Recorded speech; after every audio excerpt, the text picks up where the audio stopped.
Okay, members, so that is us into open session for this afternoon's sitting of the Education Committee. You're all very welcome. Today I'll do the housekeeping first. Advise members that the committee meeting will be recorded and broadcast throughout Parliament buildings and online, and I'd advise those in the public gallery that they are welcome to use mobile devices as long as they're in airplane mode and that all devices are muted. And reminder that it's not permitted to take photographs or record any part of the meeting.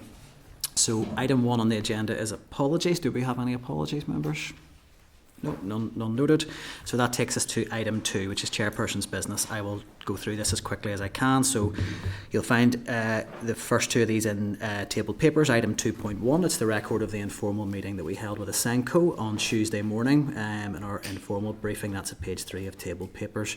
I think, again, following on from our public session briefing from the Asencos last week, it was a really helpful session, lots of great information. So I would really encourage members to pick up that recording, as I think there's a huge amount there that will feed into our ongoing deliberations around SEN. Then item 2.2, I wanted just to bring this forward in the meeting so that we did have an opportunity to discuss it, particularly as it may come up in the evidence session with the Minister, and it's just the item of correspondence at 9.8, and it's that update on the restraint and seclusion task and finish group. I had said, and I think there was an agreement around the table of committee, that we would write to the department for an update on this, but if the update wasn't substantive, that we probably are in a scenario where we need to be looking at considering bringing the department in for evidence and possibly some other stakeholders. So I would just want to note that I have to say it was a very, very short update, and it is to me very unclear where this restraint and seclusion task and finish group now sits. And I'm not clear what timescales we're operating on. I'll certainly bring you in a moment there, Deputy Chair. There's no reference in the letter to the withdrawal of RCN, Children's Commissioner, Children's Law Centre, or indeed if there have been other withdrawals or other concerns raised from other stakeholders. So I'm also not clear if the wider reference group that the task and finish group sits under has been informed of the issue. So the letter does, for me, raise more questions than it provides answers. So I would want to suggest, and I'll bring the Deputy Chair in to speak to this as he's indicated there, is that we would be inviting the department to come to give evidence on this. It may well be that is the new year, but I think we should be prioritising that as one of our earliest briefings, as I think across stakeholders, from rights-based organisations, from teachers, what I am hearing is that the clarity is required, and we really are not clear where this is going. I would also want to suggest that we invite the Children's Commissioner and the Children's Law Centre, as they have made public statement on this, potentially the Royal College of Nursing as well, to come and provide their stakeholder feedback on the issue to see if we can work through this. Just so conscious the time is ticking on this mandate, and I would really like to see progress on the issue. So I'll put that out as my suggestion of how to proceed. I'll bring the Deputy Chair in. I was going to make the same suggestion, Chair, that we invite the Children's Commissioner and the Children's Law Centre, and happy to invite RCN as well. These are three very serious organisations, and the fact that they have withdrawn from this process suggests to me that there are serious flaws in the process. I asked a question to the Minister yesterday, and I didn't get a satisfactory answer. I mean, the first question was to ask him why the department hadn't responded to letters from the correspondence from these organisations on the 13th or the 11th of August. I forget the exact date, but it was the middle of August anyway. So, I mean, they're being treated with contempt, and the Minister yesterday in his remarks, I thought, was very contemptuous of the organisations, effectively blaming them for any flaws in the process. So I think we should get them in and hear their evidence as to what the problems are. Oh, so certainly agree. I think that should be the course of action. Can I just check with other members if there's anything else? Again, just as I've highlighted, in the interest of time, if there is agreement, probably don't need to hear from everybody. Is there any other contributions from other members who are agreed? Okay. The only other thing I wanted to add was just, it's not noted in papers anyway, there's not a formal note of it, but I did want to update. I think it's appropriate that myself and the Deputy Chair met with departmental officials yesterday to discuss really just scoping out the shape of their input into the SEN inquiry. So it was a constructive meeting, and we do hope to have our initial briefing from the department before Christmas, which will be setting out the enabling actions and initial actions taken at this point on their transformation plan, and to set out the wider context around SEN in more detail. And then they have agreed to 3 further briefings in the new year, which I think is really welcome, which will focus on the specific transformation projects that are live, and then how they connect crucially to the wider longer term plans and the operational realities on the ground, which really feeds into the terms of reference of our inquiry. So I just wanted to update members that it was good to get that confirmed, and I think both myself and the Deputy Chair did emphasise that there would be a need and an expectation from members that the evidence would speak to the whole plan, not just the transformation projects, that's crucial, the resourcing of the plan and the broader vision for the system, and there was agreement that could be delivered. I think we want to be able to hold the department to account on their actions, and we want to be able to support them where we feel they're doing the right things, so we need that comprehensive evidence to do that. So I think that's a positive development that I hope members will welcome. It does just bring me to one other point on that, which probably better to deal with now rather than forward work planning. It was very clear the department don't have the capacity based on what we have free in our slots as well. So it's not pinning this on the department at all. We have full sessions right up to Christmas. It was clear that their evidence sessions would have to be held in January. So I just want to check members are content. That will mean the committee will roll on its inquiry into January for the departmental element. I hope with our stakeholder event, which we can speak to later in the agenda, we can clear up all the stakeholder evidence by Christmas, so that for me gives us a pretty clear timeline to bring the inquiry to a close, if everyone's content with that. Okay, so that's maybe something that we can pick up with officials in the briefing. So the clerk's just raising whether restraint and seclusion is something that we want to factor in terms of our inquiry and SEN.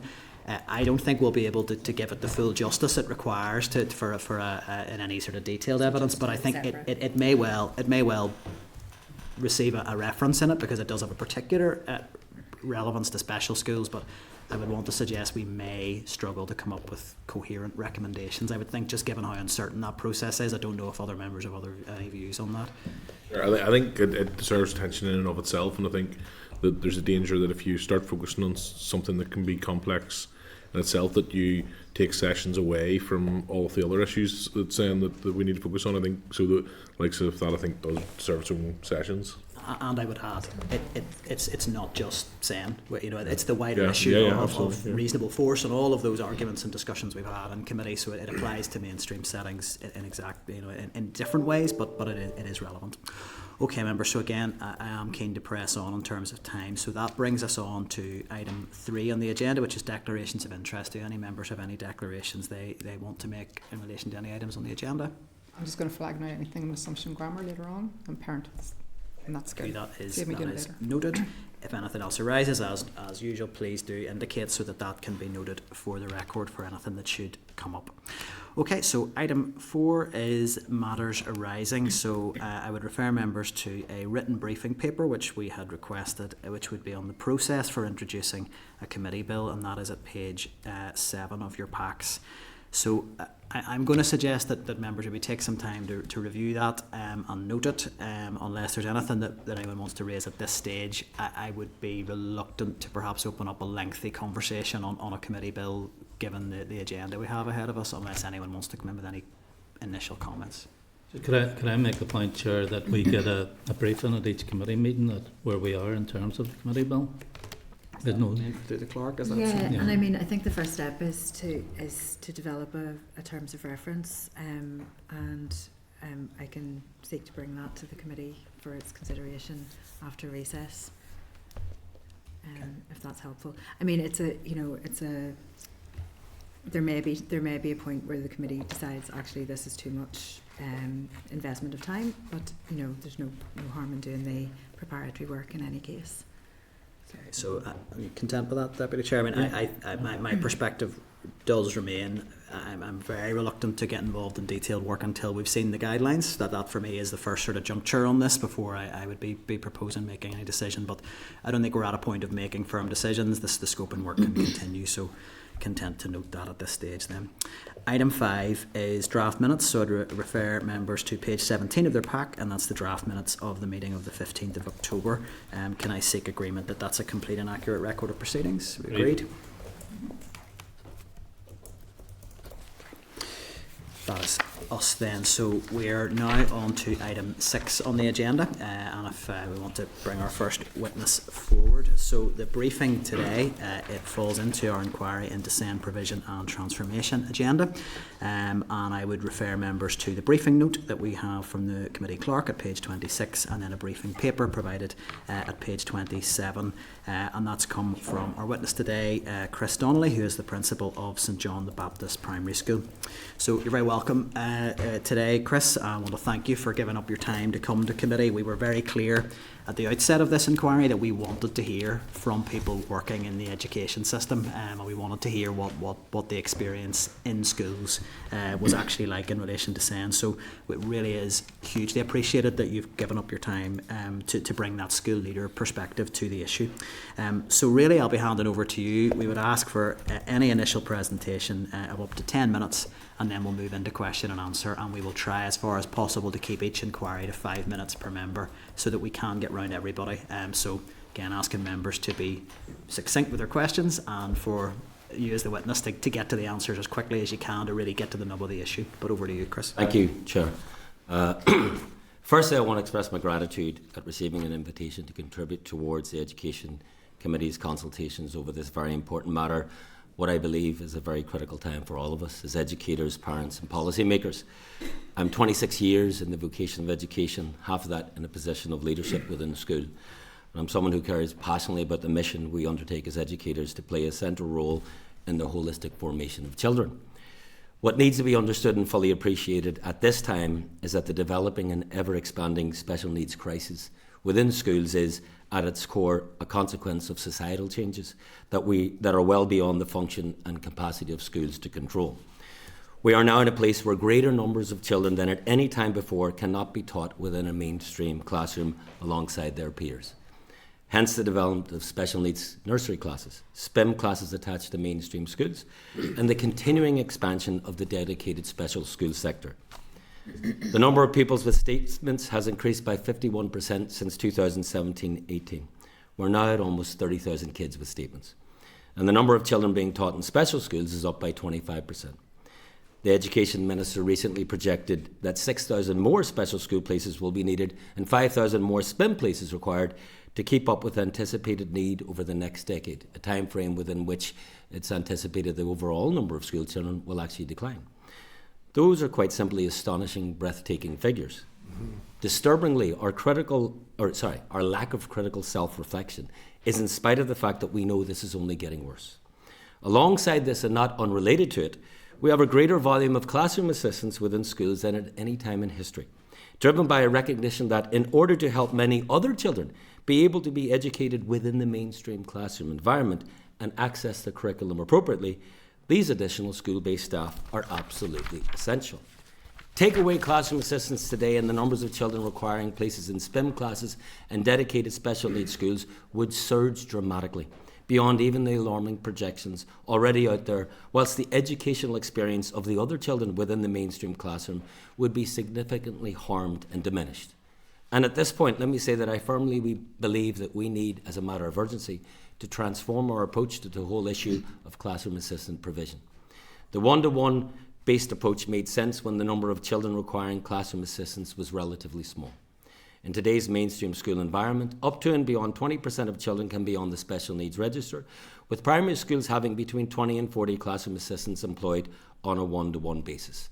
I will also say at this point it's crucial, I don't want to be misquoted, I am a school principal, there are always going to need to be exceptions where there are some children who will require one-to-one. But as a general principle moving forward, I think it's something we do need to look at. It would make far greater sense to allow schools the freedom to deploy classroom assistants to meet the acute needs of children as they arise across the school. Our approach to the provision of classroom assistants has sustained and ingrained a culture of the individual, which is detrimental to the overall mission of the school. Whilst I fully understand how parents will seek every avenue to secure additional support for their child, at a system level, we should be encouraging an approach that can best deliver for all of our children, not least in the throes of the special needs crisis that we are engulfed in. Perhaps the most regrettable and wholly avoidable aspect of the developing crisis has been the decision of the education policymakers to substantially increase the bureaucratic and administrative burden associated with special needs. There was a time in living memory for those of us in schools, I'm talking within the last 7, 8, 9 years, when an out-of-class SENCO, special needs coordinator, or vice principal, could be tasked with incorporating within their daily role taking remedial literacy sessions with children at risk of falling behind in the critical years from primary 2 to primary 4. That time is long since past. The job of SENCO involves being completely snowed under with the demands of the education bureaucracy and the repercussions of processes that this bureaucracy has put into place. The annual review process involves the school taking the lead on preparing for meetings that are obliged to take place for all state-minted children. The burgeoning numbers of such pupils in mainstream schools already meant this process had begun to occupy an alarmingly large amount of time. The development of SPINs has massively increased that workload for the schools, including my own, who answered the call to embrace what essentially amounts to a hybrid school model, where mainstream schools become part special schools. The move away from IEPs and towards the PLP is a grave error that should have been anticipated. It is entirely without logic to have taken the decision to exponentially increase the admin workload associated with each child designated as having special need, whilst knowing that the volume of such children had massively increased at the same time. There can only be one result from that decision, and we are seeing it playing out in schools today, where teachers find they simply cannot manage the PLP process for all of the eligible pupils in front of them, with its associated targets, demands for meetings, consultations, and implementation of strategies and actions and reviews and evaluations, all while somehow still managing to teach a classroom filled with children. In our school system, a consequence of the manner in which we separate children into different sectors from age 11 means we create a sector which, to all intents and purposes, consists of the heavy lifters, the non-grammar post-primary schools. The job of the school leader and teachers within this sector was already the most challenging within our system before the SEN crisis exploded in recent years. How we have sought to manage that crisis is only exacerbating the inequalities within our system. A significantly greater volume and percentage of children with statements will attend non-grammar schools than their grammar counterparts. And there will also be significantly greater numbers on the SEN register. The decision to expand the admin workload and processes associated with these children effectively diminishes the time and energy and capacity for teachers to do many other things that matter. And the same applies for the SENCO and the school leaders. The decision to target SPIMs exclusively for non-grammar schools at post-primary level has had the inevitable consequence of further increasing the SEN workload for non-grammars, taking precious time away from other endeavours. This pattern is replicated at present at primary school level, where schools in disadvantaged areas are experiencing and struggling to cope with the same additional SEN-related workload and processes burden that is, to a large extent, spared more affluent school communities. We need to recognise the damage that is being done to the objective of effectively tackling educational disadvantage educational underachievement and breaking the cycle of disadvantage by not appropriately organising and thinking through our system-level approach to SEN crisis. The inability of other organisations to cope with the profound societal changes has impacted upon schools too. Those organisations have taken the course open to them in order to reduce their own workload pressures in relation to children, with the consequence being that school staff have been tasked with dealing with duties others have been able to pass on without anyone stopping to think of the impact upon those in schools who are the actual frontline service. Social services offloaded responsibility for organising and leading on the relationship between looked after children, the home and schools, courtesy of the personal education plans. A significant workload demand they claimed they could no longer meet, so it was passed on to schools. Education Welfare Service is tasked with addressing a very serious crisis regarding school attendance figures, affecting the cultural changes required to address the developing chronic attendance crisis amongst our poorest and most academically challenged pupils. In particular, is going to necessitate a robust, efficient and dynamic approach. They are nowhere near there. The catering service within the EA have been facilitated with allowing schools to take on extra admin roles that should logically be fulfilled by those tasked with the job of making and distributing food for the children. School staff should not have to organise and facilitate the entire process of arranging meetings and organising paperwork on such matters. This should be a canteen service responsibility with outcomes shared with schools, not the other way round. The EA transport team, think of this, the development of SPINs has further expanded transport operation in the education system. School staff are being left to complete more paperwork and admin duties to validate claims, monitor and verify pupil attendance.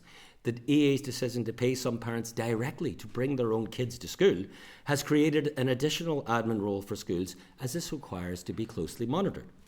AA admin teams, particularly in the post-COVID era, have been shedding responsibilities and duties routinely completed by AA staff onto schools. Wages, once completed by AA staff, are now weekly having to be completed by school principals. Recruitment process now wholly handled by school staff without AA input. School staff now routinely have to input contracts digitally. This didn't happen in the past. But perhaps most worryingly, there is the matter of the changes being rolled out for the peripatetic staff under the cover of the SEND graduated response and LIT teams. Peripatetic support services, even if unwittingly, are in the process of creating further distance between themselves and children on the front line. Where peripatetic support is most beneficial is when the actual time spent face-to-face engaging with the child and developing the specific needs is optimised. Through the process of changes that have been and are going to be introduced, the net result will be less face-to-face intervention from professional teachers who do not have the responsibility of teaching a full class, and more time to prepare admin to give advice and guidance to the class teacher who has the full class to teach. What do we need to do? We need to pull the emergency brake. The PLPs, the annual review process, these need to be streamlined, and considerably so. Processes conceived and devised for a scenario in which a smaller number of children would be involved are simply not fit for purpose in an age where 20 to 30% of children in a school are deemed as requiring special needs. The one-to-one classroom assistant model needs urgently reviewed and a much more effective system put in place which can allow schools to target human resources to best meet the needs of all learners without increasing the admin workload. We need to recognise that the most important and consequential engagement is that between the child and the educator. Consequently, organising our education system and linked bodies in a manner that protects and optimises that engagement is both rational and logically most likely to yield dividends. If the school genuinely is best placed to make a difference for children, then we need to optimise the ability of school staff to do that very thing. And we need to ensure that all support agencies prioritise provision of professional face-to-face engagement between professionals and children. Therefore, strategically utilising the support of linked bodies to protect this makes sense by taking practical steps, including handing responsibility for PEPs back to social services, taking transport admin out of schools and into a centralised and accountable EA structure, enhancing the role and remit of catering, removing the school involvement to optimise precious time for more impactful endeavours. Finally, we need a society-wide conversation seeking to understand why children are changing in the profound manner that has become apparent over recent years. That will inevitably lead to the necessity of addressing what has happened in a child's domestic and wider social environment that has led to the changes we are seeing. The debilitating nature of all these developments is most apparent to those tasked with the role of strategically directing the school, the principal. In a school, the immediate comes before the important. Taking and making the right decisions about priorities is the most critical element of the job that involves keeping at least a dozen balls in the air at one time. From the stance of school leaders, the most precious commodity that we can have in a school is time.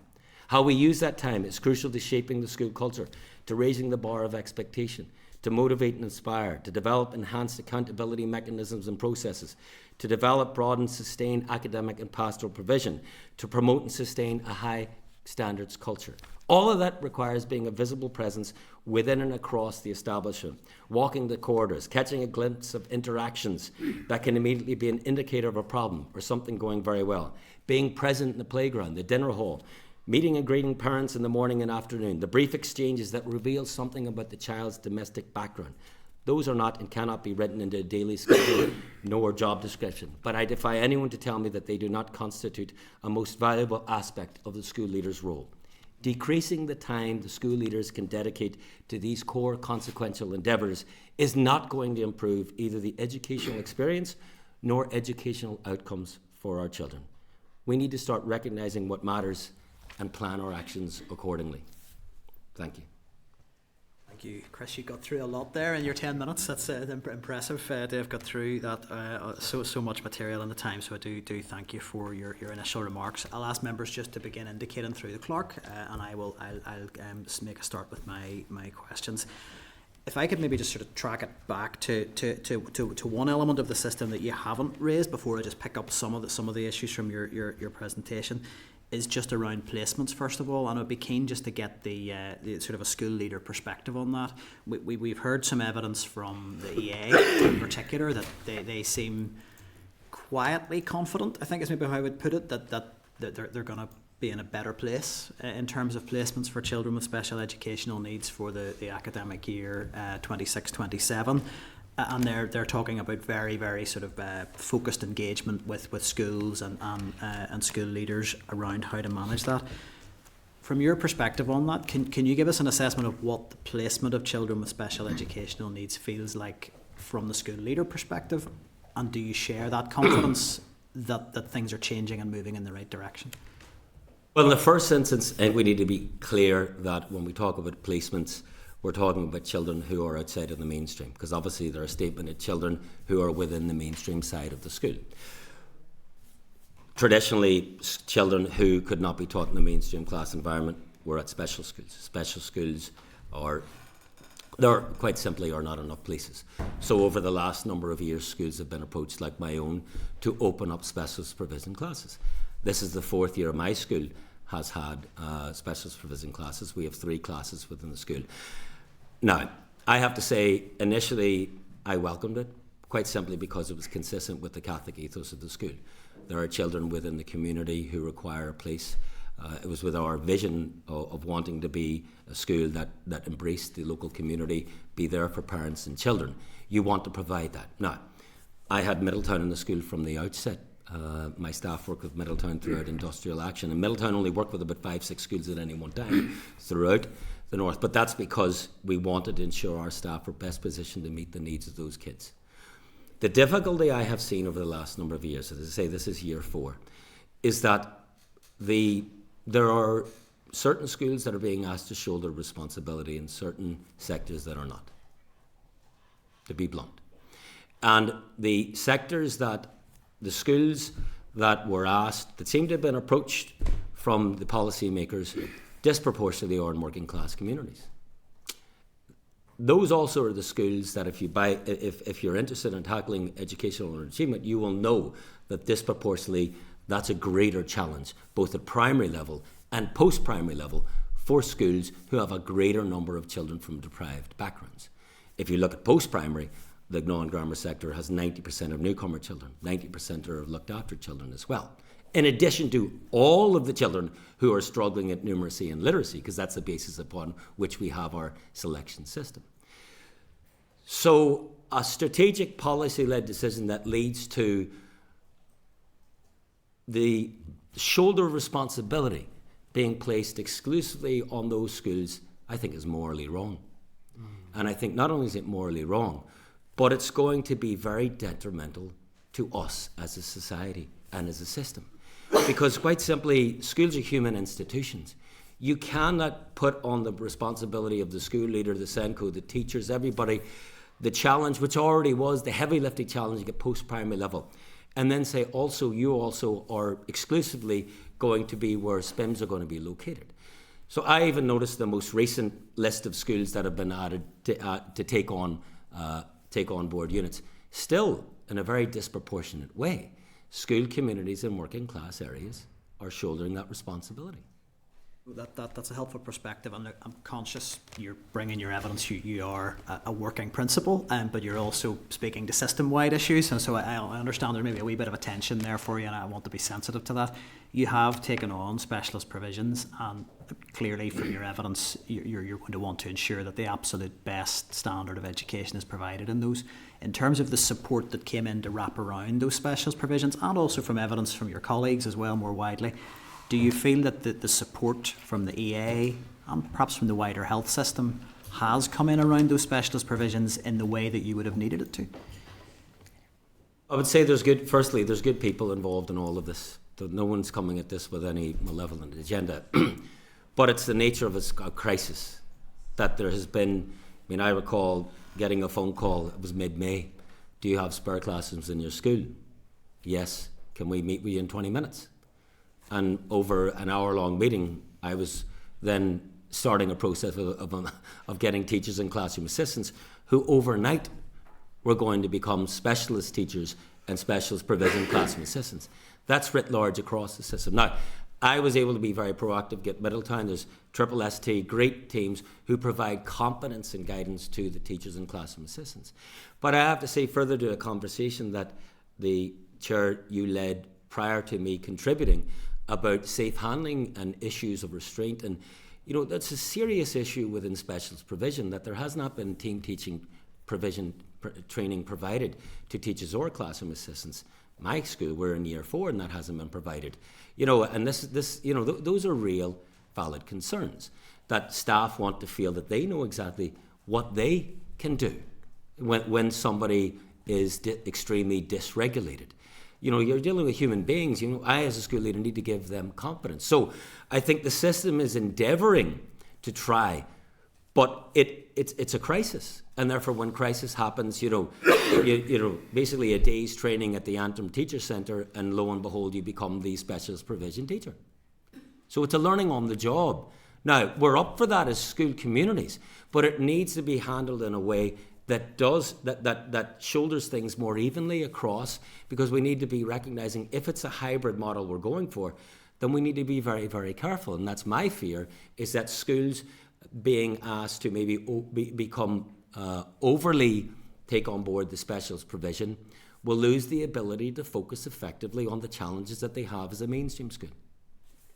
I mean, I'll just comment and then I'll open up to other members. I think we do hear from the department that, you know, we shouldn't look at specialist provisions as a stopgap measure that's somehow, you know, secondary to special schools. But if that's the case, then we need to see them delivered strategically and planned and with the right support going in. And I think that's the issue. You know, being approached in May, can we get a provision? And I just think we have to find a way as a system to move beyond that, so that there's confidence in strategic intervention. But that's probably a way of comment more than anything else.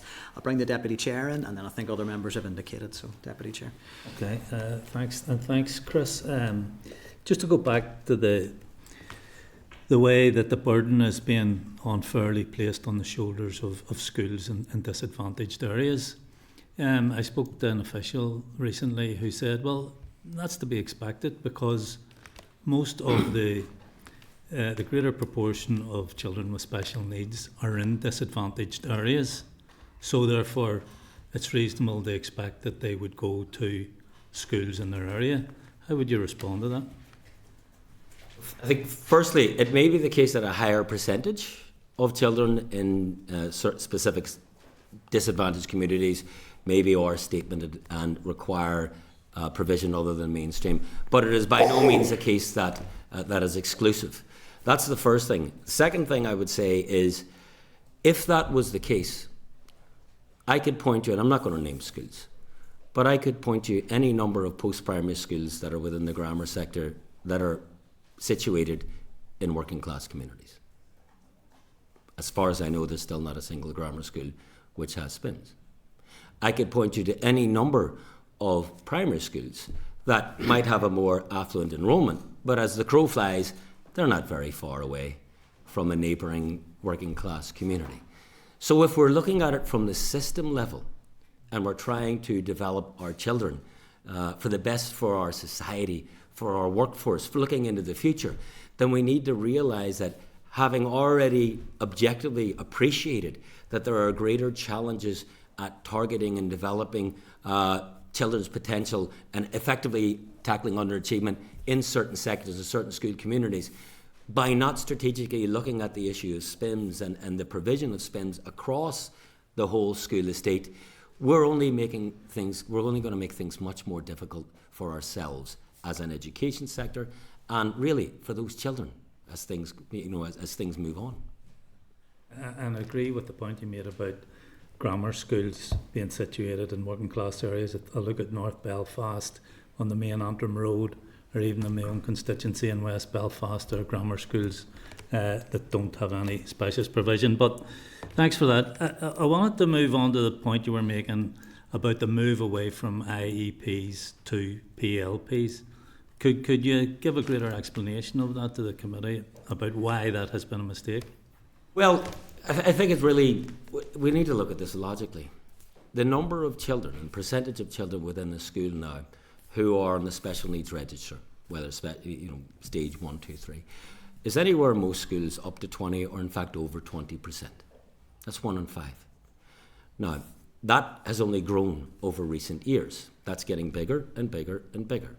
And therefore, the consequential endeavour is the engagement between the teacher and the children in the class. If we are saying that we want to increase, so if the volume of children who are requiring PLPs is greater, then to be able to give sufficient time to the actual engagement of planning around those children and planning the teaching and learning, why on earth would you make the planning process actually bigger as well? You're exponentially increasing the admin and bureaucratic workload for teachers in schools related to each child who is deemed special needs, consciously knowing that the volume of children is also growing. It doesn't make sense. We should be doing the very opposite. We should be streamlining the actual plan so that teachers can actually get their heads above and look at the issue of broader planning of what they're doing in the class, actually strategically developing how they're going to differentiate within the classroom. And it's not just at the classroom teacher level, it's at the broader school level as well then. Because while we're doing that, we're then actually taking it up to the school leadership, the SENCO, who happens in a lot of primary schools, the vice principal sharing a role. The SENCO part is overshadowing everything. It's taking over so much. And how that manifests itself then in a very serious way is the people on the school leadership level, it's not that they were doing nothing before. They were already doing extremely important things. But the immediate comes before the important. If we have a statutory obligation around PLPs, around annual reviews, then other things have to be sacrificed. And when we start to sacrifice things that we know tangibly make a benefit to children, then at a system level, the practitioners need to talk to the policymakers and say, we need to pause, we need to realise there's people doing things for a reason. They're, rationally maybe looking, but they're not realising the actual practical manifestation of this at school level is causing immense difficulties. Chris, could I just ask another question on it? A real brief one, Yeah. just on the timings. Yeah. Just in terms of the crisis that you've outlined in our school system at the minute, do you think the Minister's RAISE programme is going to help or hinder that situation? I suppose that the remit of the RAISE programme was around tackling underachievement. The issue that I would have around that is the RAISE programme's eligibility criteria jettisoned the traditional approach, which was linked more closely to deprivation indicators. We know across this society the deprivation indicators have unfortunately continued to be robust. Look at the multiple deprivation measures. Unfortunately, year to year, decade to decade, they haven't changed much. So moving away from objective criteria, which was linked to deprivation, meant that schools that would have been benefiting potentially from this support are not. And when you look at the list of schools that were open, which include a long list of grammar schools and primary schools in affluent areas, to me, it's a missed opportunity, because what is happening, what we are seeing happening in the environment that I'm already explaining, where the special needs challenge is being disproportionately placed upon working class based schools at the primary and post-primary level, it's maybe a wasted opportunity to provide support that could make a difference. Would something like the Engage programme have been a better plan? Well, the Engage programme used the deprivation-based eligibility criteria, so I would have assumed it would be more effective at using a programme to help meet these needs and challenges. Thanks for that. Thank you. Thanks, Chair. Sorry to have to stick to timings just in terms of the agenda ahead of us. David, you had indicated next. Thanks very much, Chair. And at the outset, I apologise for my barking at times and strepsil in my mouth. It's been a rough enough week. Thank you very much for the presentation. I think there's a lot of useful information there. I'll be listening back as well, because I think there's an awful lot in there to try and digest. Could I just start, and it's not something I want to spend a lot of time on, but just in terms of, I know the politics around the grammar schools and so on is something that's played out here quite often. Could I just ask, whenever you say about schools in working class communities shouldering most of the weight, I think there's some cleavages around that, but are you really saying specifically grammar schools, or is it wider than that? Are you saying that it is any sort of school in a working class background versus any school in a more well-off area? What I want to be very clear. First of all, I'm not demonising any schools. I went to a grammar school. My children attended a grammar school. If my job had when I initially qualified as a politics teacher, at that time in the late 90s, more than likely I would have ended up in a grammar school as a politics teacher, because there quite simply wasn't A-level provision in a lot of non-grammar schools. But life takes you in different directions. So I am not about attacking any sector. Yeah. We're all in the same job.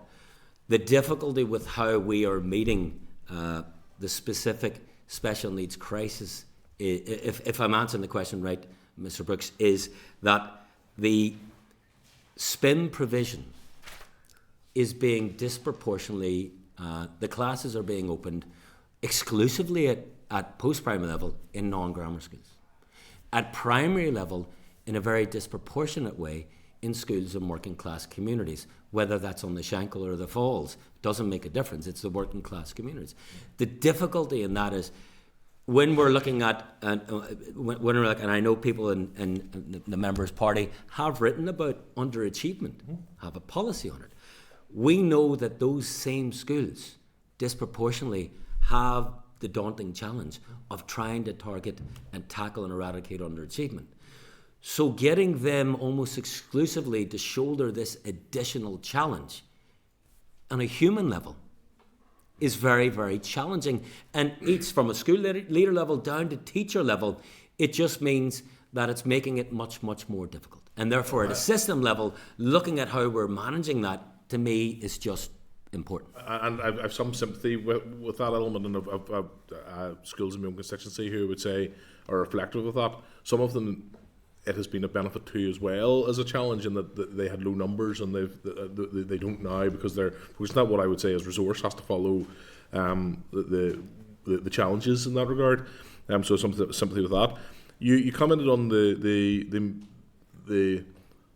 and you can correct me. I know you said you didn't want to be misquoted, so you can correct me if I'm wrong here. But the sort of the unsustainability of the sort of one-to-one model as it is going forward with the growing numbers. Could I just ask you, from your sort of lived experience as a principal, what do you think could be done going in the future? I know that there'll be other policymakers looking at international examples and so on, but from your own perspective, do you think there's anything that could be done to improve the way that operates going forward, or other models that could be looked at? I think in the first place, I want to be very, very careful on this. There are children who require very close provision and support. Yeah. There are other children who may indeed require it, but from the leadership perspective at the school, maybe class teacher, school, system level, it may be the case that providing a classroom assistant who is there to help for a number of children within the class would be a better management of that resource. Not only human resource, not only that, what might happen over a period of time is some children may become more regulated, may become more able to readily access the curriculum, in which case the school would like the ability to have that classroom assistant to be able to move to where another child, for a variety of reasons that happen in children's lives, has become dysregulated, instead of going through the whole process. So I think it's important that we start to look at it strategically. We also have to realise this is a £400 million investment we're making annually in our schools, and it's only getting bigger. And the one fear that schools would have is that people talking about moving away from the model actually is EA code for getting, reducing the volume of class. I think I was clear in my report, I'll say it again. If we were to do that, we would be creating severe problems in schools. We need to realise that the provision of classroom assistants along teachers is allowing a lot of children to continue to be accessing the mainstream provision. That speaks to the societal changes that I'm talking about as well, which we haven't even begun to address here. As a society, we're not even talking about why it is that we need special needs nursery classes. Why is it that a greater number at any time in history cannot access a mainstream class? And I don't think that. Final comment, David, just to. Yeah, I don't think seeing it through the prism of either from people who want to reduce the number of classroom assistants, seeing that as an aim or a way to do that is valid. But equally, I don't think we should focus the entire debate around that issue, because I think that's not how we should frame it. We should be looking at, are there more effective models, and are given the amount of money that we have or are likely to have in future, how can we help our children in the most efficient and beneficial way? So some agreement with you on that. Thank you, Chair. Thank you, David. Michelle, you had indicated next. Thank you, and thank you, Chris, for the evidence. You've passion and authority in terms of talking about this issue has come across really strongly. I want to ask you one question, first of all, from your briefing that you sent over that caught my eye, just to get some clarity from you. So you said the failure to appropriately utilise other public organisations, both within education and other departments, continue to diminish the capacity of schools to function in an optimal manner. So we know schools are being asked to do more, and you've made that very clear today in terms of the changes. What do you mean when you say there has been a failure to utilise other public organisations? Is this like youth provision, Sure Start, things like that? No, and maybe it was my wording was poor there. What I was talking about was within education, there have been developing concerns around transport. I mean, attached to the provision of SPIMS has become the idea that now the mainstream school actually has a serious role in terms of monitoring and the admin around that. I believe that should be removed completely. Transport centrally should be able to be organised by the EA, because again, I come back to it, the most precious commodity is time. How I'm using my time, how the SENCO's using time, how the class teacher. And if more and more time's being frittered away. So catering services too. Globally, the EA, the education policy makers, need to realise we have more children than ever before with allergies and diet concerns. But why are we not dealing with the centrally, like we do for a provision of applying for free school meals, asking for central uploading, take it out of the school so that my time and the SENCO's time, my equivalent in every school, by the way, is not having to be moved away from the endeavour that matters the most. These are serious issues around diet and allergy, but what I'm saying is, at a system level, we need to look at that. I also think around, I made reference to education welfare. I think there's a transformation process happening there, but I think it needs to be expedited. I think we are by not being much more effective in asking the awkward questions at a system level of parents. I've a long experience of this, and this is in no way, this isn't about talking about bad parents. That's not what it's about. Because when you push that door open, right, I've gone to people's doors as my capacity as vice principal or principal. Very often you meet a broken mother. Very often. And then you're trying to provide, well, what support can I signpost for this parent? What can I give within the school? What can I, we had Happy Healthy Minds, now schools, I've music provision in the school, we set up a bespoke nurture. So you have to, but if I can't do it, or I'm only getting so far, I need education and welfare to step up beyond what they seem to be capable of at the moment. So it's those groups, and social services as well. That's clear. Yeah, okay. Thank you, and I appreciate the clarity on that. And I wanted to pick up on something you said there in your evidence. You asked the question, why are children changing? So Lucy Crahan, when she came to this committee, she talked about school readiness and issues of child development being a ticking time bomb. We had evidence from a SENCO during the week as well, and other teaching professionals that I've dealt with, who are talking about a higher number of children who are coming to school who aren't ready to learn. They have toileting issues, cognitive issues, lack of concentration, screen time, all of that. So is this, I've even had an example of somebody having to get physiotherapy because they didn't have the fine motor skills to really hold a book or turn a page. So is this an issue that you're finding, and what do you think we need to do in terms of interactions with health to help address this for parents and provide the support that they need? I think we need to talk about it.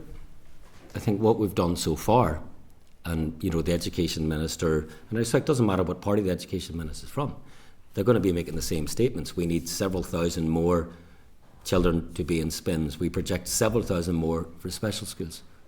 Why? Why are we not talking about, and you've made reference, Michelle, to speech and language issues, toileting problems, behavioural issues, anxiety-based concerns. These are happening in a volume that simply wasn't happening before. That is why we have special needs nursery classes. That is why we are now creating this rush to have more and more SPIMS. But we're not stopping and saying, as a society, we need awkward conversations, and policymakers need to actually lead that. And it is not judging. It's actually saying, there's philosophical reasons. We've moved from the age of deference and authority a couple generations ago, and we've whittled away from that time to a different era now. But we need to at least address it. We need to say, is there a problem around devices? What do policymakers do with that? Do we actually try to put a blanket ban on children having devices until such an age?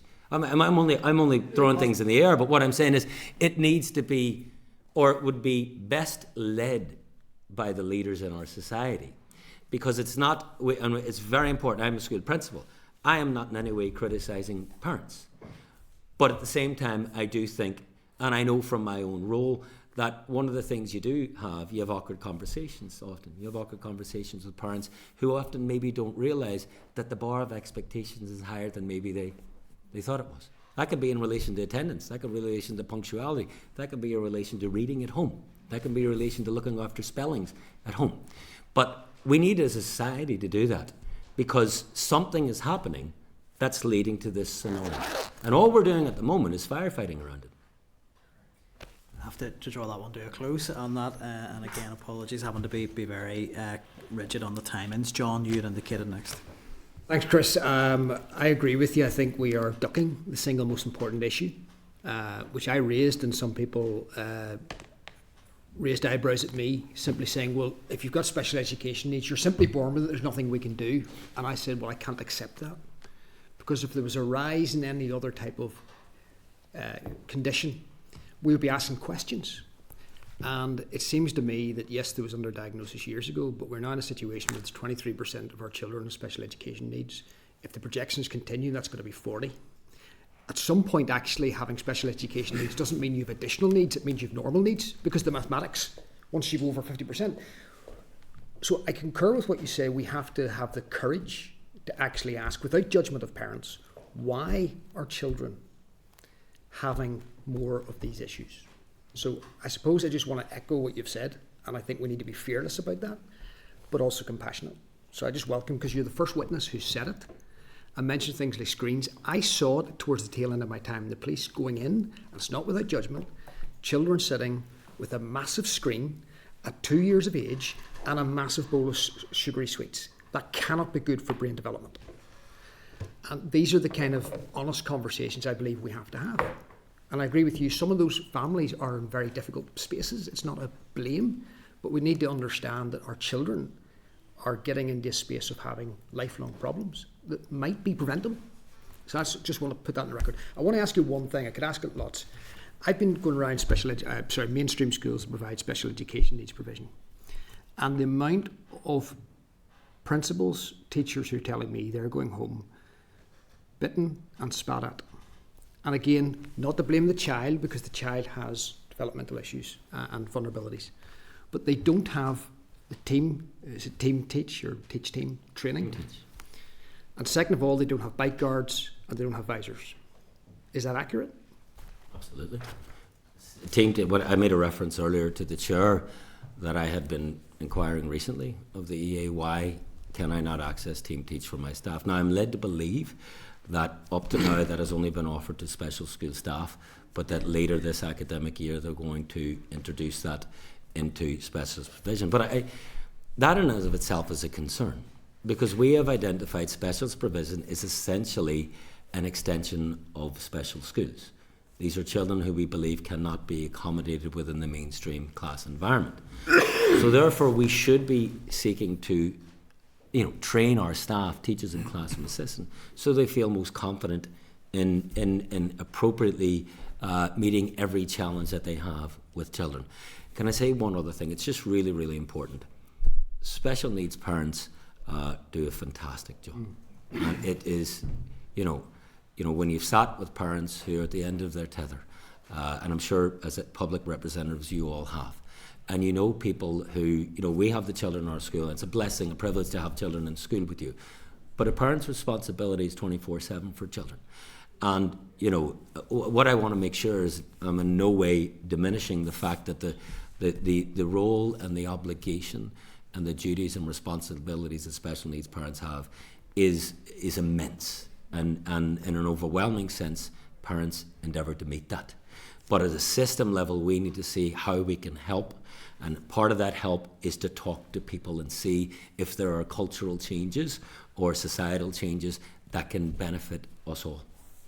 And I just concur with that. I mean, I have family members, special education needs, and I know the parents, it is a very, very tiring responsibility to have. So I just want to put it on the record. I think it is outrageous that there are teachers in our schools who are not given the basic equipment that prevents you getting bitten. And it's a breach of health and safety. If you were putting people onto a building site, I don't want to make the analogy in terms of human beings and saying you couldn't have a hard hat.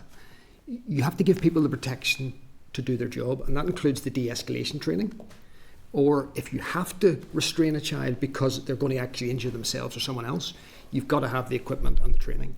And I think it is unacceptable, and I've had a question into the Minister that needs urgently dealt with. I want to ask one other question. Sensory rooms. Just briefly, John, Yeah. we're near the end. I've been in sensory rooms, I've stood inside them. Some of them are converted to storerooms. They're not fully padded. They're not big enough. Is that a problem that you've... It might be in some schools. I have 3 sensory rooms in my school because we proactively, parent group helped me as soon as I came into school the first year. We put a nurture and a sensory room in. Wasn't funded, we just did it ourselves. And that's because even back then, that was the summer of 2019, we could see that the pastoral, the obligation for schools to expand the pastoral provision was becoming greater and greater. And that was before my own school brought in special provision. And I say as well, and I think it's important, David made a reference earlier, I'm blessed, my school's blessed that we have specialist provision. The staff, the parents, we get so much out of it. It adds to the school community. It is a part of who my school is. But what I'm saying is that if we're going to roll that out across the system, we need to be careful. We need to make sure that everybody's on board, everybody's playing a role, so that we can continue to meet the needs of the mainstream children alongside specialist provision children, and do it in an equitable way so that at a system level we are not jeopardising other priorities we have, like providing best chances for kids from more disadvantaged backgrounds. Thank you, and I'll draw that to a close just in the interest of time. I would like to speak to, and I'm really glad actually, Chris, that you finished on that note with that line of inquiry, because I think it's really important, I think, that we're clear that nobody around the table is saying that the children with special educational needs are a problem to be solved. I think that the problems for me exist at system level failure to equip schools to meet the needs, and system level failure to support parents through the process of managing all this. And I want to put that very clearly on the record, and I think we need to be really, really clear on that. And I think also in terms of those wider conversations around prevalence, I think is maybe the word to use around it, that sort of increasing numbers of special educational needs being identified. I want to be really clear, I don't think in terms of the inquiry there's any sense of anybody trying to dodge a conversation. It's about what we can actually have the capacity to manage, and I think it goes beyond the remit of the Education Committee. This is a hugely significant societal issue, and I think we could end up becoming massively distracted in our inquiry if we try to unpick that issue in this forum, because I don't think we have the resources available to us to do that. But I want to put on record, from my position very clearly as the chair and as leading this inquiry, I don't see this as an issue around children presenting a problem to the system. The problem is the system, and it is not equipping schools, it is not supporting schools, and it is not dealing with some of the issues we're facing strategically, and I wanted to put that on the record. I'm going to bring in next member is Danny, who'd indicated. Thank you, Chair. Chris, thank you so much. You covered an awful lot there. Chris, a lot of school leaders would tell me that they're overwhelmed with the pace and the scale of the reforms, the consultations, the proposals that are coming from this Education Minister. Would you agree with that? I think there is a lot being done across the system, and I appreciate we're coming out of really an era of industrial action that went on for a number of years within schools. I think there's elements of the thing of some of the innovations that are quite useful. I think the teacher ed, the principle of that, of seeking to reprofessionalise the profession, For instance, the focus on science of reading at primary school level, I think, is excellent. But the difficulty I have, and maybe it speaks to the point you're making, is there's a lot going on, okay? And there was an old principal of St. Louise's school. You'll know St. Louise in the Falls Road. I forget, she was a nun. I forget which her name. And she had a famous saying, and a number of teachers who taught under her for years kept saying it to me: do less, do it better. And the problem we're seeing in education, you're not going a week without hearing that there's a new consultation. We're being hit at primary school with the return of the end of key stage assessments. I just think that it would be better if we focus on a number of these initiatives, allow them to be bed in, particularly those which seem to be of greatest value and worth. Speak to the professionals, they'll tell you, the ones that are going to help to develop the professional competences of staff, maybe, particularly that all of the stuff that we have already been talking about over the last, whatever it is, half an hour, 45 minutes, is also coming to play within schools. So I would just be fearful that there is, to use a phrase that ties in with the professional focus, cognitive overload. There is too much being hit at the schools at the one time. It would be much better if we pulled back, looked at some of the innovations that the minister is introducing around, I think, reprofessionalising the profession, the learning, the teacher ed, and maybe another few, and then put the others on a longer time frame, even suspend them for a period of time. I think that's something that would be welcome across the profession, and allow people to breathe a bit and focus on aspects of the innovations that are being rolled out. Yeah, no, Chris, thank you, because a lot of the young people that I am talking to, and suppose parents, are really worried about the direction of travel that the department and the minister are going. And for me, it's a more system focused rather than child focused. Would you agree with that? Because we've just talked about this for the last 45 minutes, the difficulties that our primary schools and post-primary, the ones doing the heaviest lifting, are facing. But if we're going to get to the stage at the end of their education pathway that it's a one high stakes exam, what chance do we have? What chance does our children have who have additional needs, or those who have been going through the system with a school that's been carrying so much heavy weight? I would just say on that, in terms of the end of their education, the one stakes exam, that probably speaks more to A-level provision. Again, it's a consultation, an issue going on. Declaring my hand as a primary school principal, my expertise, I'm most comfortable speaking at the primary end of things. It is something I have heard from colleagues in post-primary that they are looking at that. There may be concern, and sometimes it's because maybe in the post-primary sector, schools that have worked tremendously hard to ensure that children from all academic abilities are leaving school with academic accreditations, with qualifications. Often they might rely on the qualifications that have assessments, ongoing assessments. Maybe moving away from that model is going to make it much more difficult for the heavy lifting schools to do what we're trying to do, is prepare our children for the world after schooling. Yes, thank you. Thank you, Chair. Thank you, Donnelly. Cathy had indicated next. Thanks, Chair, and thanks very much, Chris, for giving us your time. Chris, we heard from Senko's last week, and a lot of what you're saying marries up with what they were telling us. In fact, some of it was quite frightening, actually, what they were telling us. We hear from the department and we hear from the EA about the lit teams and this model, and the feeling is they're kind of hanging their hat on this model to work and to support schools. Now, we already know that health aren't at the table when it comes to these lit teams. There's a couple of things I want to I'm hoping you can clarify for us. So we were told, or I was told, that last week the EA sent an email around schools asking the schools to detail who their point of contact was in the EA for each department. One of them was who their lit team contact was. We were told that 74% of Senkos have said that they haven't received their lit contact yet. Do you think that's acceptable? Do you think that's, if this is the model that schools are expected to go with now, do you think that that's acceptable? I think what we're seeing with the lit team, and I appreciate some people will have sat and gone through it, a process, bureaucratic level, that we need to repackage things. There's a really simple litmus test. You have professional teachers who are peripatetic support.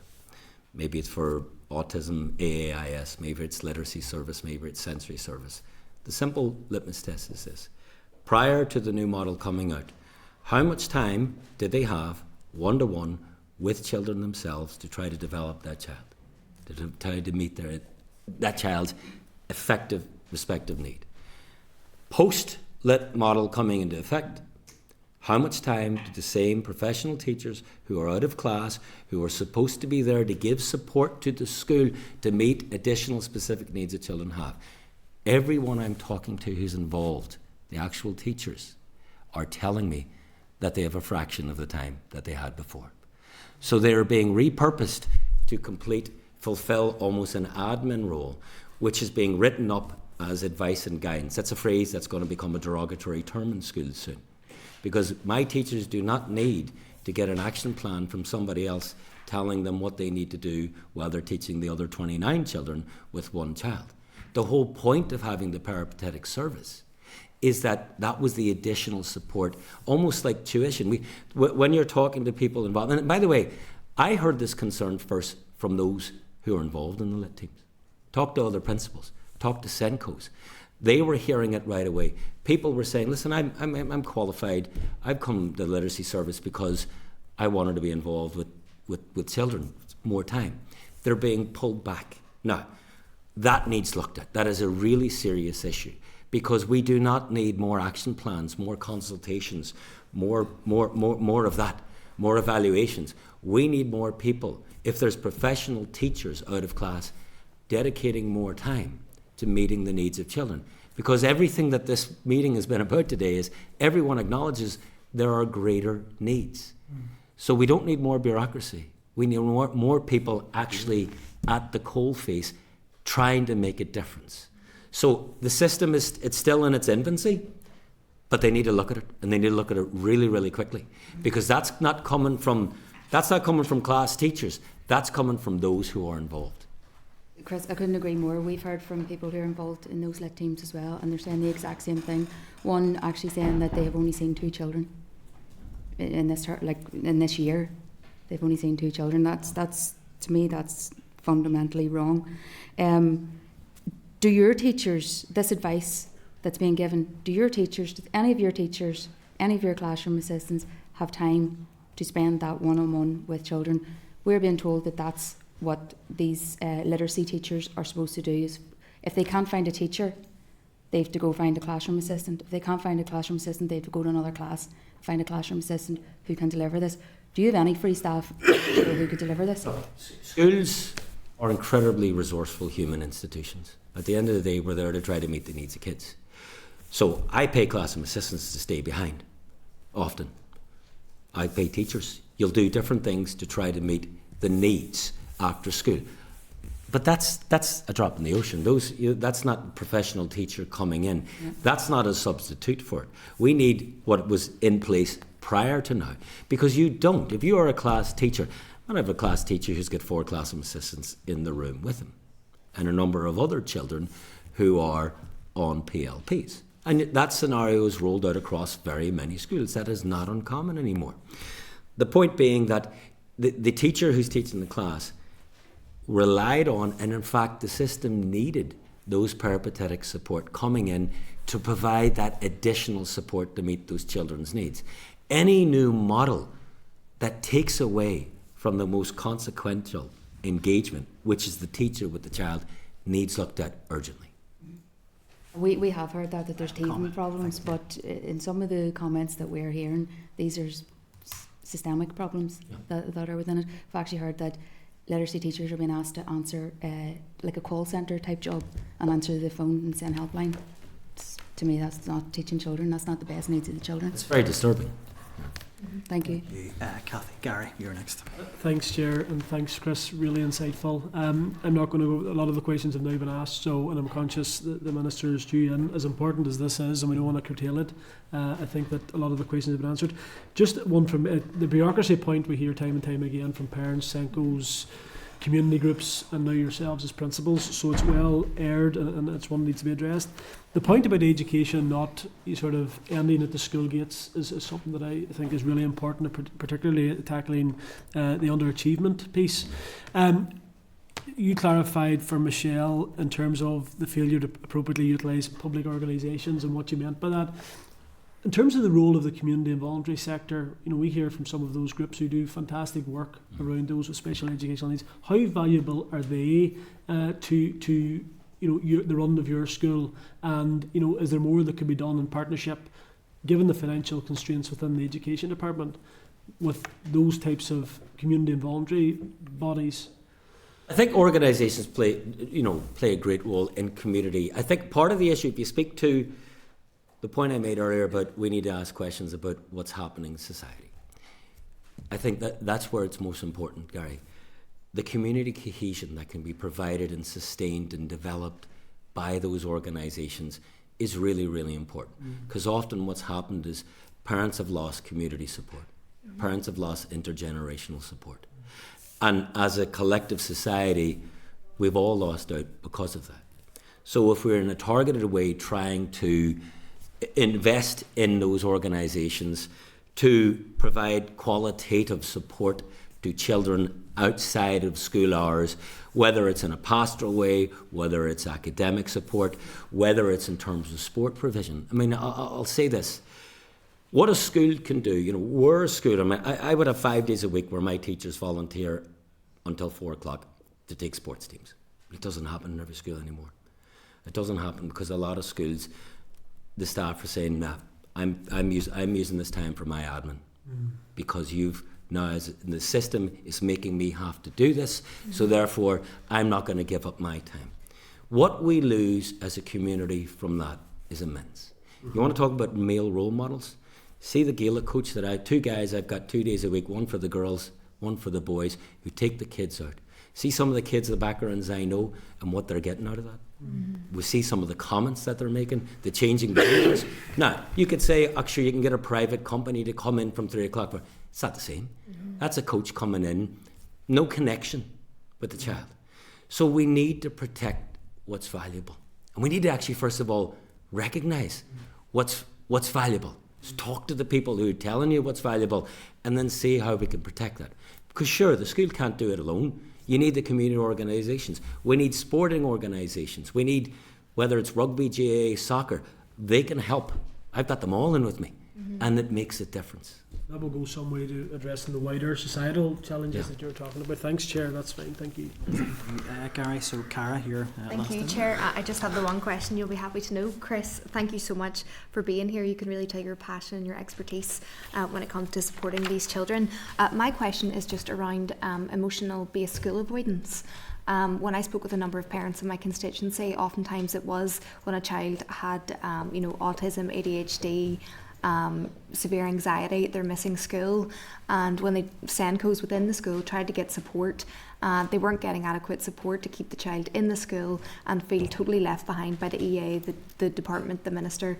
I'm just wondering, I'd imagine you've seen this in your own time as principal over the past 26 years or so. What's the one ask you would have from the Education Authority to improve their engagement and get those children back in the learning environment, back in our classrooms, and get parents as well the support that they need? On this, I'm going to be clear. I was not supportive of adding the new attendance code around, which came into effect over the summer. And I tell you why. Because if a child is not in school, they're not in school. And they are missing an important, not just academic opportunity to develop, but the social element of that. I think, and I'm very familiar with this scenario, okay? I would deal with this regularly. The conversation that we have with parents is along the lines, if we get the child in, we can help. If you're not pushing through to get the child into school, then the same scenario is going to arise and it'll continue. And that is a very delicate conversation that's had very regularly. But that's where I think the societal conversation needs to be had, because we're getting more and more of the emotion, anxiety-based concerns. There are, I've dealt with this throughout my career. You get it a lot in P7 this time of year. It's anxiety around the transfer test. I've dealt with that my whole career because I was a transfer teacher before VP and principal. And having that conversation, as I have done in the very, very recent past, with parents saying, look, I've experienced this is what it is. But you're getting it now at P1 and P2 as well. And that's maybe a different conversation where sometimes you're talking to parents saying, listen, we need to get, you need to actually let us take the child off you, because if we have the child in school, the internal resilience needs an opportunity to grow. And that's, I think, some of the uncomfortable conversations we have to have is the place of resilience in the development of a child, and how do we help that as a system? How do we support parents and children who might need signposted for counselling? That's a need. How do you support schools provide greater nurture and sensory provision, and actually organise, I organise timetable provision around the sensory rooms, but and nurture provision. Schools have to fundraise to get that, because you can't, get mental health counsellors, you just can't get in. But schools will be proactive, but we do need the system to almost work with parents to say, listen, the school is the best place to actually deal with the emotion-based issues. As I seen recently, there was Northern Irish parents fined. Well, they were convicted and they had spent up to 30 grand on, fees, legal fees going to court, and they've had over, I think it's 316 cases. They've taken parents to court over non-attendance, and I think you're right. It speaks to issues within schools and with our young people, but the role that society, I suppose, can play in all of this. But thank you so much, Chris. Thank you for your time. Thank you, and look, thanks members. Everyone's worked together there in terms of timings, and thank you, Chris, for your evidence. I think as David had referenced, I think even in your initial remarks, there's a huge amount to unpack there, and I think all members will want to go away and listen back to some of that and look at the record. Really, really helpful evidence for our inquiry, and it's great. It's been so helpful to hear from a school leader with that insight. So we thank you for your time. Thank you all. Thanks, Chris. Thanks very much. Thanks, Chris.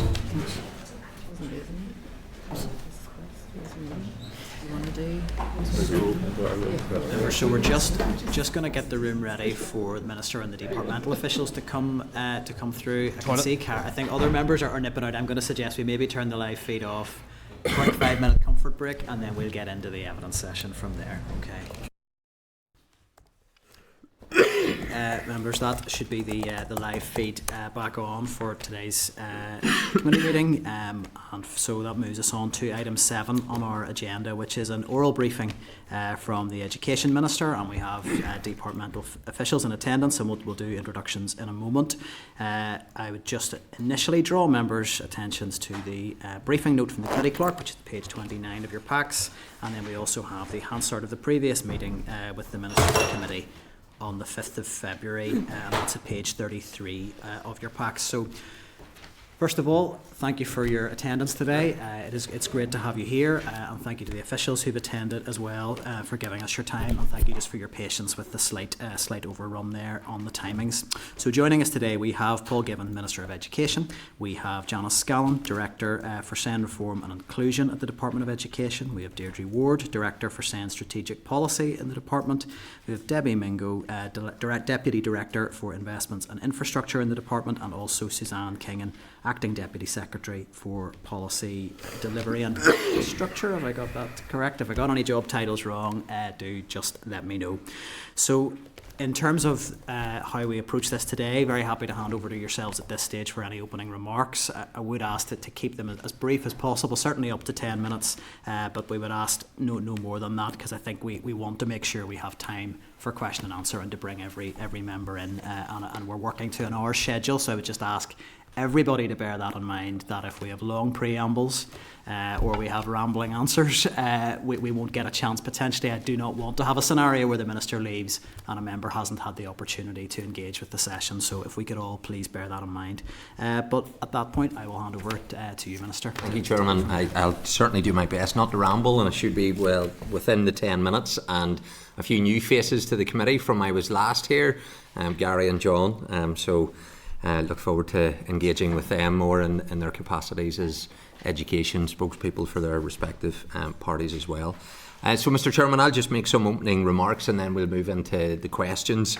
Can I first say that I welcome the opportunity to update the committee on special educational needs, and let me begin by mentioning the SEND Capital Programme. There's been harsh criticism over the last 18 months about the poor condition of our special school estate, the need for more special schools and the emergency reactive approach to provide classrooms to support SEN placements in both special schools and specialist provision in mainstream. I share those concerns, but I'm not content just to sound off about the problems. I've sought to take proactive steps to respond. So in April 2024, last year, I established the SEN Capital Investment Programme to build for the future and enhance our current special schools, provide up to 8 new special schools across Northern Ireland and expand specialist provision in mainstream so that we are ultimately in a position where a pupil can attend a special school or a specialist provision in their own area similar to their peers. And working with the Education Authority, we have made significant progress. £119 million has been spent in the last 2 years to progress building works to provide 242 new specialist provisions in mainstream classes and 96 new classes in special schools, all of which also receive £20,000 for furniture and equipment to enhance the learning provision. 2 school enhancement projects in special schools are now on site in construction, with a third to commence in the coming months. And we've delivered a programme to improve access to the outdoors in special schools. Crucially, the business case for the first of the 3 Belfast special school campuses is now with my department and currently progressing through the approvals process.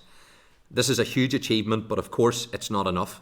Last year I asked the Education Authority, I tasked them with developing detailed plans for action for each of our 40 special schools. These plans have now been published, and they will revolutionise the special school estate. It will provide fit-for-purpose accommodation, facilities and equipment to enable all our learners to reach their educational potential and develop vital skills to enhance their life beyond education. These plans will work alongside a programme to provide a further 500 specialist provisions in mainstream classes over the next 10 years. The plans are not aspirational, they are deliverable, but the level of investment required is significant and of a scale not previously encountered. When plans for special schools are combined with the programme to expand specialist provision in mainstream schools, the costs are in the region of £1.7 billion over the next decade. Let's be clear, I can't plan, build or deliver the facilities these children need on my own. It's simply not possible nor responsible to suspend all capital works across the school estate for a decade in order to redirect funding towards SEN infrastructure. That would jeopardise the integrity of the entire education system. The conventional education capital budget cannot carry the weight of modernising and expanding SEN provision over the next 10 years. £93 million is required for next year alone. That's almost a third of my department's total annual capital budget. To place investment in SEN infrastructure on a sustainable footing, it is vital for it to be recognised as a strategic cross-government priority and secure executive commitment to funding over the next 10 years. That's why on the 2nd of September, I submitted detailed proposals to the Executive for the establishment of a new executive-led and funded SEN capital investment programme, a strategic long-term commitment over the next 10 years, which would sit outside my department's conventional capital programme. On Tuesday the 16th of September, in my statement to the Assembly, I requested their support for an executive-led and funded SEN capital investment programme. And today again here, I'm asking for yours. Without the support of the Executive and the dedicated programme, I simply cannot progress to the next phase of the SEN capital investment strategy, and we will remain trapped in a cycle of emergency planning, reacting every year to the perpetual crises rather than strategically building for the future. If I can turn to special educational needs reform, I've been clear that this is one of my priorities and set out my ambition for reform in January this year, closely followed by the publication of the SEN reform agenda and its delivery plan. These have the capacity to bring real change, and good progress has been made on a number of the Year 1 actions, including the establishment of the Special Educational Needs Capital Investment Programme, the publication of the EA's Operational Plan 2 and Special Schools Plans of Action, an investment of over £1 million to date in the Preschool Inclusion Fund. The EA has launched its new local impact teams and is progressing with digitisation of the statutory assessment and review process. And as the committee is aware, the department secured an additional £27.5 million from the Public Sector Transformation Fund. This is on top of my department's budget and will fund a series of early actions identified in the delivery plan focused on early intervention, the introduction of more effective support models for children with a statement of special educational needs, professional development of teachers and classroom assistants, and developing a more inclusive education system. One area where the evidence for change is already clear relates to how we support children with SEN in our classrooms. The research shows that one-to-one classroom assistance does not deliver the best outcomes for most children and can even be detrimental. Various studies have shown it can create a dependency that impedes a child's ability to navigate challenges and develop problem-solving skills. It can also isolate children from their peers and reduce opportunities to engage and interact with their teacher. There is strong rationale for moving away from a model based on almost universal one-to-one support to a whole-school, child-centred approach which provides flexibility and budget autonomy for schools to deploy resources in a way which best meets the needs of their children. However, even though the evidence shows that the current approach is ineffective, I appreciate that some parents will be anxious about changing it. We will need to demonstrate the benefits of alternatives and involve parents and children in the process of transition. What we cannot and must not do is retain a system which we know to be ineffective. I plan to bring committee a paper to the executive in the coming weeks. It'll set out my proposals for changing the classroom assistance model and seeking their agreement for what would be a significant reform. Members of the committee have previously asked for detailed costings for the suite of projects funded from the £27.5 million Transformation Fund. Following extensive design and cost projections, it is anticipated that high-level costs across the lifetime of the fund are as follows: transforming the support model, £4 million, early childhood intervention programme, which has 5 discrete actions within it, £10 million, speech and language communication toolkit, £1 million, transforming inclusive play environments, £500,000, early intervention enhanced nurture programme, just over £500,000, special schools as resource hubs, £5 million, teacher and classroom assistant professional learning programme to support inclusive education, £2.5 million, design and trial and inclusive capacity building programme, £1.3 million. The Public Sector Fund also provides cover for the programme management and staffing costs of £2.6 million. Now, I recognise there's much to do. The committee has rightly raised issues like the need for health professionals in education, better support for young people transitioning out of the education system, and the need to extend all support services to all preschool settings. I agree that these need to be addressed, and they are covered in the Special Educational Needs Reform Delivery Plan if appropriately funded. I've been clear that full implementation, though, of that plan requires additional investment of around £570 million, which is challenging, to say the least, in the current budget climate. I am therefore not in a position to provide definitive timescales on delivery until additional investment is secured, at which point high-level costs will be reviewed, and I want to assure the committee that I have and will continue to seek the support of my executive colleagues to secure investment required to take forward this important reform programme. But in doing so, I'm also recognising the financial constraints that we as an executive collectively are facing. Finally, Chairman, if I can touch on SEN placements, and what I want to reinforce yet again is my commitment to ensuring that all children with statement of special educational needs have a school placement that is appropriate to meet their needs. This is and will continue to be a primary focus for my department and the EA. I recognise that it is unsatisfactory that not all children know what school they'll be going at the same time each year. However, I want to take the opportunity to recognise that over 6,000 additional special school places were created between 2020 to 2025. In this year alone, a total of 1,374 additional special school places have been created, involving 29 classes in special schools and 128 specialist provision classes in mainstream schools. And as of the 5th of September, there were no children with a statement of SEN without a school place. And despite the huge efforts of EA and schools, there are still a small number of children who are not able yet to attend school on a full-time basis until preparatory work is completed for their classrooms. As of the 17th of October, this amounted to 50 children. The willingness of our schools to step up and adapt existing classroom spaces is welcomed. However, for the needs of our children with statements of SEN to be met going forward, we must increase the proportion of schools which offer specialist provision above the 26% which we already do. If we're going to provide the right places in the local community where children live, we need all of our schools to work with the EA to ensure that this local provision is available. My goal is that all schools will eventually be in a position to offer specialist provision.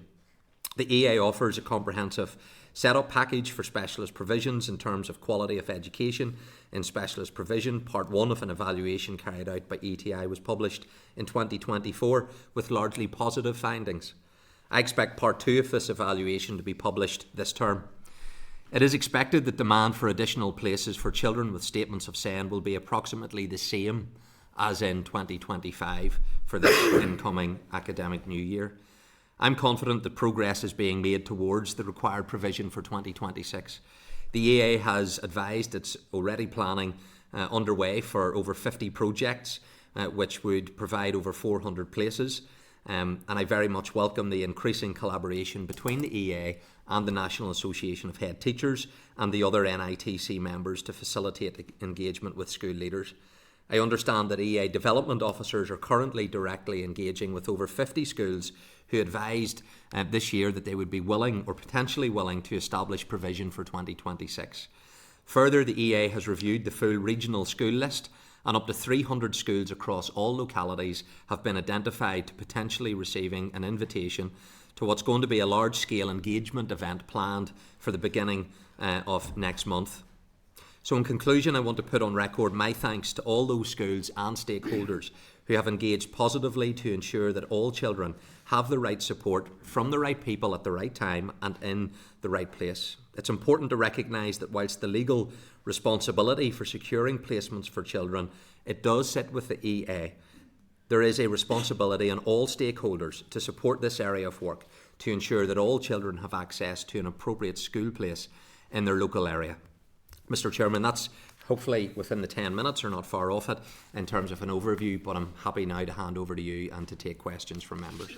Thank you, Minister. I wasn't watching the clock too attentively, so I'll trust you. That was within the 10 minutes. So I suppose I'll turn to resourcing first of all then in terms of the reform agenda and the transformation plans in relation to special educational needs. And it was good to get some of those high-level costings around the transformation projects. Could you provide clarity for this financial year how much you are investing in the SEN transformation plan in this financial year? Yeah, let me just turn to that to try to give you the accurate figures. So obviously the funding, as the committee know, 27.5 million is over a 5-year period. Now that represents, as I indicated, just 5% of what I believe is necessary. There are those 13 projects that we intend to take forward and have provided some of those costings in the opening remarks. Janis, do you want to give, in terms of this financial maybe year? Just to help, so I had asked a question on the 21st of October where I think the answer came back it was 4 million, but I'd asked back in June, I was told it was 7.5 plus 3 million to earlier. So just would like to clarify, which is it? Is it 4? Is it 7.5? Or is it 10.5? Yeah. Happy to take that. I'll take that one. Yes. Yeah. So initially, when we put in the transformation bid, we had to profile indicative costs, and it's only when we go through the business case process that we can take those costs really to the nth degree for each individual project. So on doing that, the reprofiling went from 7 million to 4 million, but we haven't lost 3 million. That's been reprofiled into future years. That 3 million or 3.5 million that isn't now appearing in those figures, that's going to be following financial year that we'll see that? Profiled into the future years, just taking account that we only got confirmation of funding in March. We then had to move to business case process. Our business case was then approved on the 28th of August. So the reprofiling took place there. So given that we work in an academic year rather than a financial year, we can't stand things up in July or even June. It's too soon for schools, so we have to stand up in the new term. To what extent can we expect clarity on what that money will then be spent on this year? Because I've been really trying in written questions to get answers, to give maybe a flavour of the responses I've been getting. I've asked for specific detail on transformation projects, and I've been told it's not planned for publication. So again, if we're going to hold you to account on what you're delivering, it'd be good to know how the money's been spent. Can you give us some clarity? So in terms of those projects, can you give us any sense what level of investment's going in this year, and what will we see as the output of that?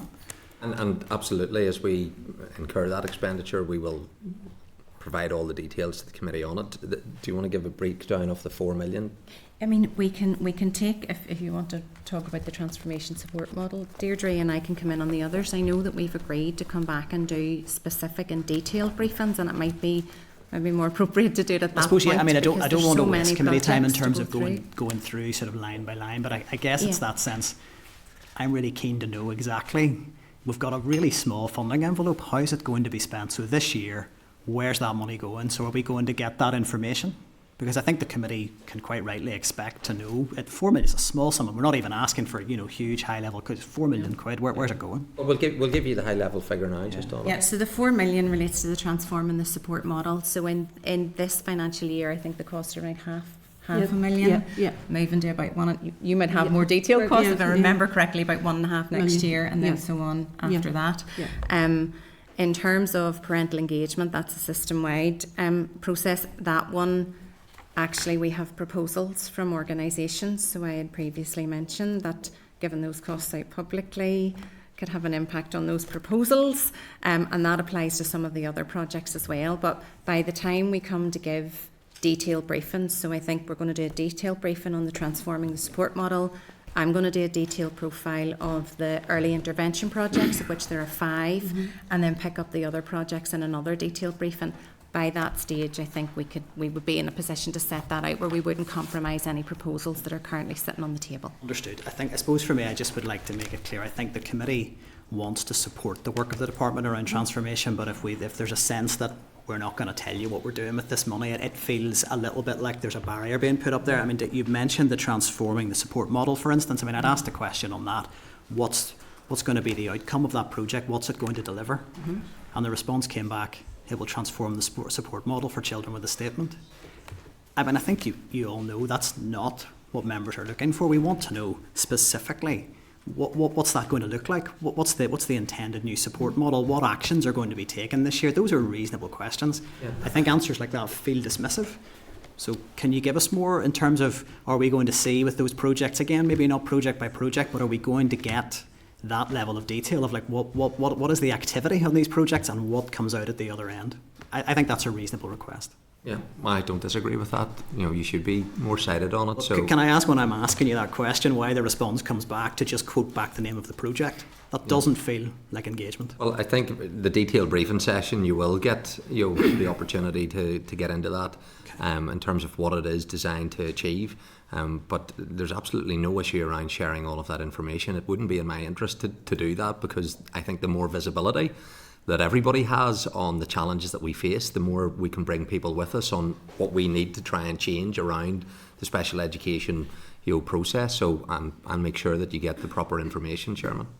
That's helpful, and look, we look forward to that coming through. I have other things on resourcing I want to ask, but I think other members will want to come in, so I'll move on to, you referred to the collaboration with health in your initial remarks.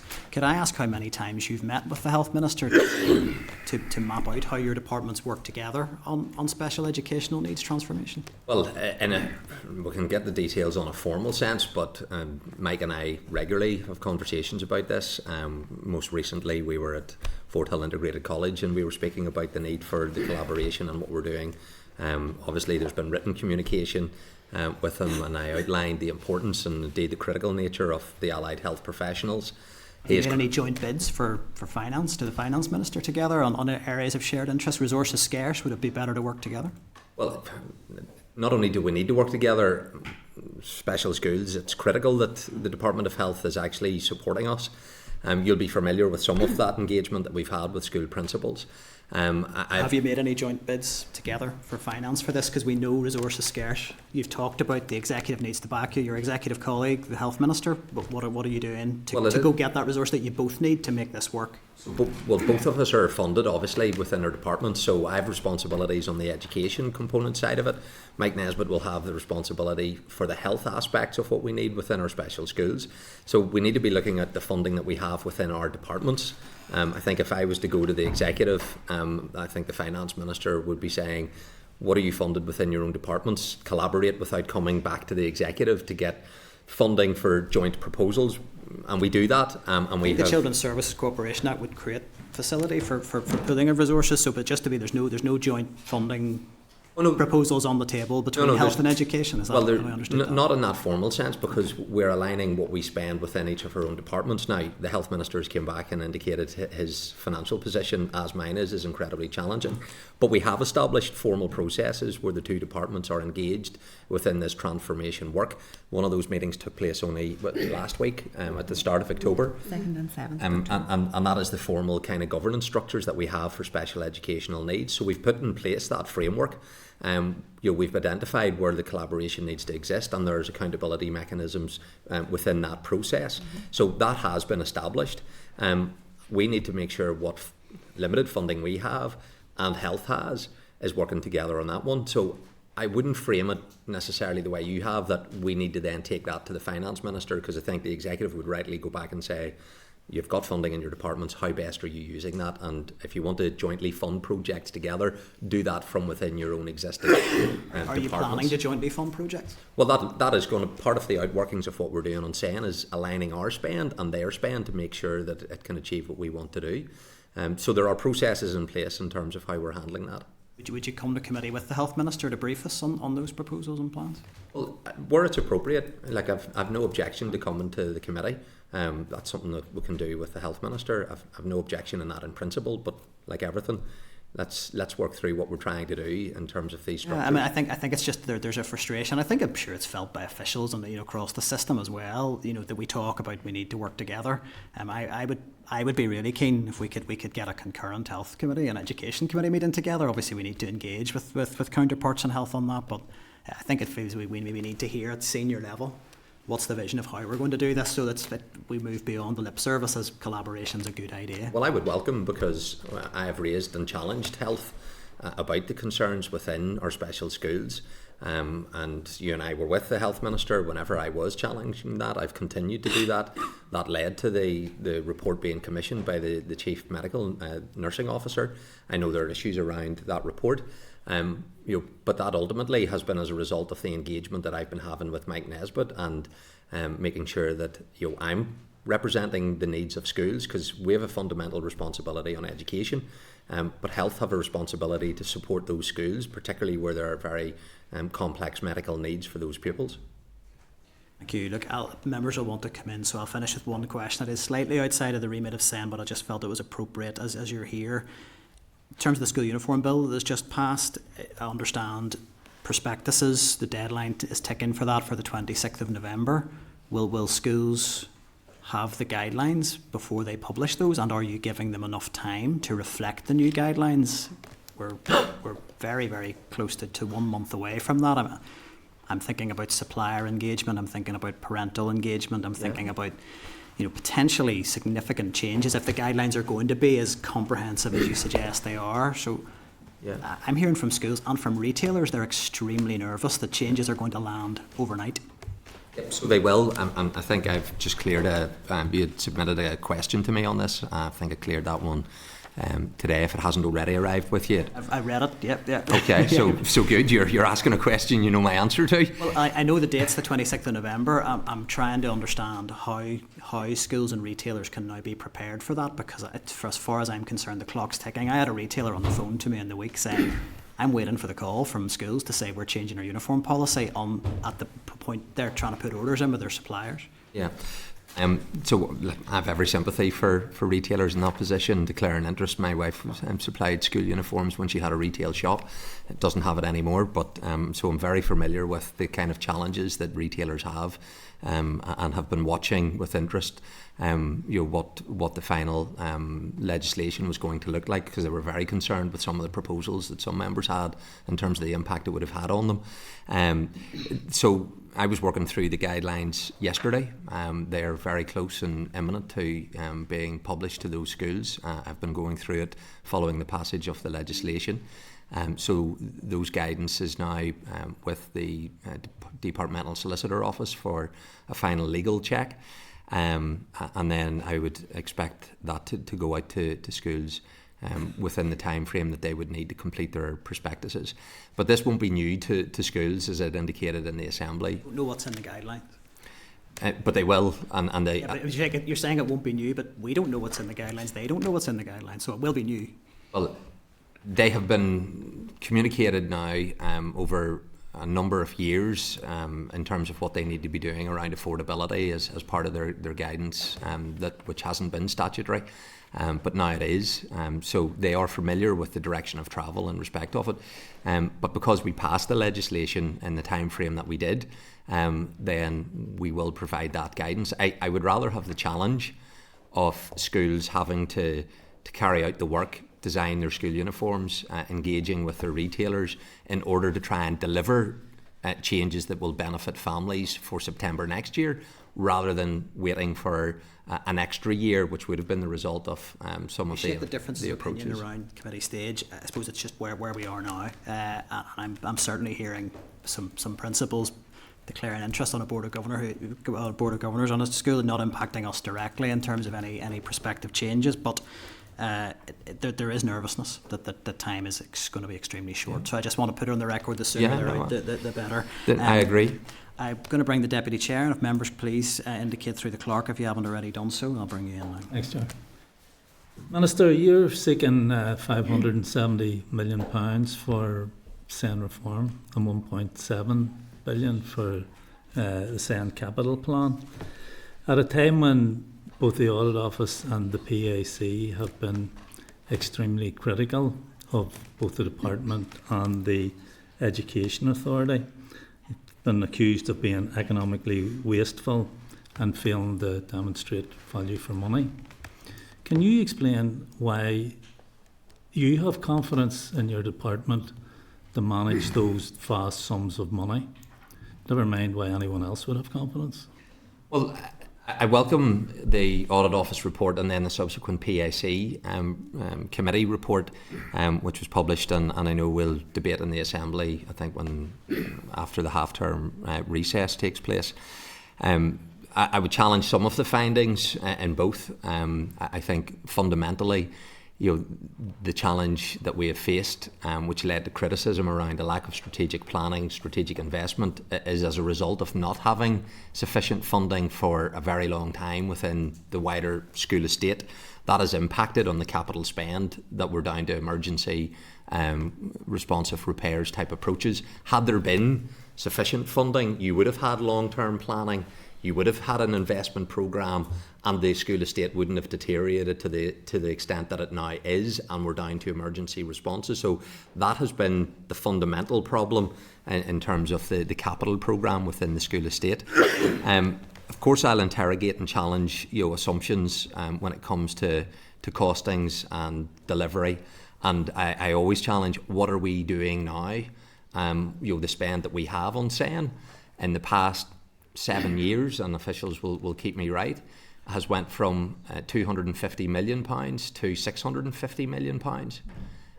That is a huge increase in the amount of money that is being spent on special educational needs, without, it would appear, any material impact to reflect the level of increased investment. So if I was in your seat, I would be asking those questions, that given how much has been spent and increasingly been spent without having had the impact it should have, how can we have confidence that these proposals will make the desired outcome? And when your permanent secretary was in a few weeks ago, and I raised the issue of not being able to demonstrate value for money, I asked him what has changed, and the only thing he could point to was that the EA and the department are working more closely together.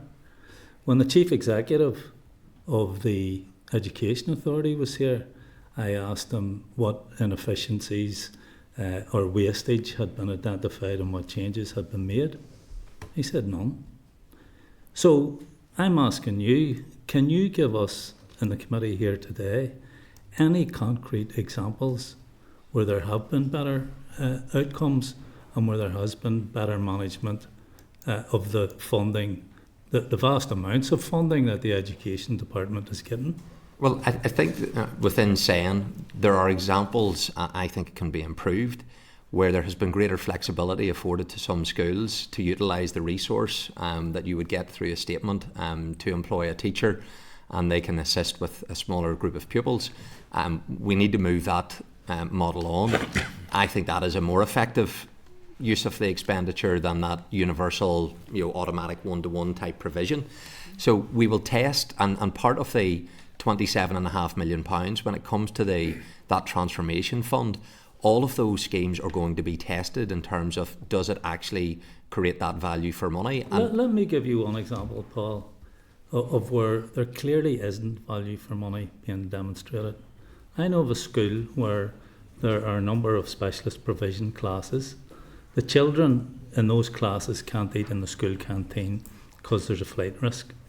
And what happens is when the lunches come into the school, the canteen service people won't take the containers to the specialist provision classes. So a taxi arrives every day, drives 50 yards across the playground. The taxi driver then waits with his meter running until the containers come back out again when the children are finished. Are you telling me that's good value for money? No, like if that well, why hasn't somebody looked into that? Example is taking place, that is not a good use of money. I don't know the reasons why that would be, why you wouldn't be able to bring that over without having to use a taxi. So I don't know what the reasons for that would be, but that to me sounds like a waste of money, not a good use of money. Absolutely. And it's not by any means unique if you look at all the other areas around transport as well. But I'm just flagging that up because no one has been able to give us any concrete examples where there has been better management of the funding that's been given. I want to ask you one quick question. Going on to the issue that Chris raised, or Nick raised about the... Good old days. Yeah. About the school uniforms. Yeah. And I've mentioned it on a few occasions to you that the committee was misled in terms of the information they were given about the guidelines. They were told at one time the guidelines were imminent, they would be with us by the end of next week, but we were assured they would be with us before the recess, and that didn't happen. And you told a different story in the chamber during the debates. Have you spoken to the officials and asked them why they gave that information to the committee? I don't think anyone misled the committee in that respect. I certainly didn't mislead the committee because I had never indicated that I was going to provide guidance to the committee. I appreciate that in hearings officials had indicated that they felt that was something that they could do. They never sought my view on that. Ultimately, it's I who runs the department, and they didn't seek my view in respect of that. And whenever I explained why I felt it wouldn't be appropriate to share guidance, even in a very early draft type environment, was because the legislation yet hadn't been passed. I knew that there were amendments that members wanted to put down, and to as I repeated in the Assembly, guidance has to follow the legislation, and that was my explanation. Have you spoken to the officials? Brief final comment, Pat, and then brief response. Yes, sir. It's not that I haven't. I explained the reasons why. In my view, the guidance would follow whenever the legislation was passed. I think those officials were acting in the best interests of trying to share with the committee what they felt, but ultimately, whenever I explained that this is the process that we need to follow within my department, that's the position then that's adopted. I take responsibility for having a view that the guidance follows after the legislation, because the guidance couldn't reflect something that hadn't yet been passed by the Assembly. Okay, thank you, Deputy Chair. Cathy, you indicated next. Thanks, Chair. Minister, I want to ask you, and this is a genuine question because this is something I feel really deeply about. Why won't you stand up for young girls and allow them to wear trousers to school? So I absolutely am standing up for young girls, and if they want to wear trousers for school, they actually now have more legal authority to make the case. Because more legal authority, but in certain cases they still won't be able to wear trousers to school. Ultimately that will be a decision for the school, but until we had this legislation passed, we didn't have a position where schools now legally have to ensure that they listen to their pupils' voice, they engage with parents. Yeah, so we have strengthened. That, and I've heard you saying that, but some of us here have daughters. So if our daughters are going through... I have 3 daughters. And so you will know. I do. They were all at school wearing skirts. A very heavy period. They risk the embarrassment of having a leak. They could have their stomach bloated to twice its size. They could be miserable. The fact that they could wear trousers could make life much better for them. You had the power to make sure that they would be able to do that, but you chose not to do it. No, I didn't have the power in that respect, because that's not the legislation that I brought through the executive. Minister, but with all due respect, there was lots of ideas and lots of amendments brought forward. Look, I don't want to dwell on this because I know I've limited time. I felt very deeply. I do feel very deeply. I encourage, as I said earlier, I absolutely encourage those girls in schools to challenge their schools, and as a result of this legislation, their voice has now got much greater weight to make the case. We're not going to agree on that. But I would say, speak to your schools. You're an MLA in your constituency. Engage with those schools, make the case, and they have the autonomy to take these decisions, which under law, they now actually need the much greater to give recognition to. With all due respect, you have literally just said that you run the department in the last contribution. Anyway, look, I wanted a couple of things I wanted to let you hear. 78% of Senkos in a recent survey said that they were not being supported by the EA. I had a comment just this morning from a Senko that said, "I've just hit my absolute darkness. Hardest role I have ever done. Workload is through the roof." We have an EA staff member who has said, "Even if it was fully resourced, this new model is not fit for purpose." We've heard from you directly there. We are in the situation where we have 50 children, and we're now almost in November, who are still not in school.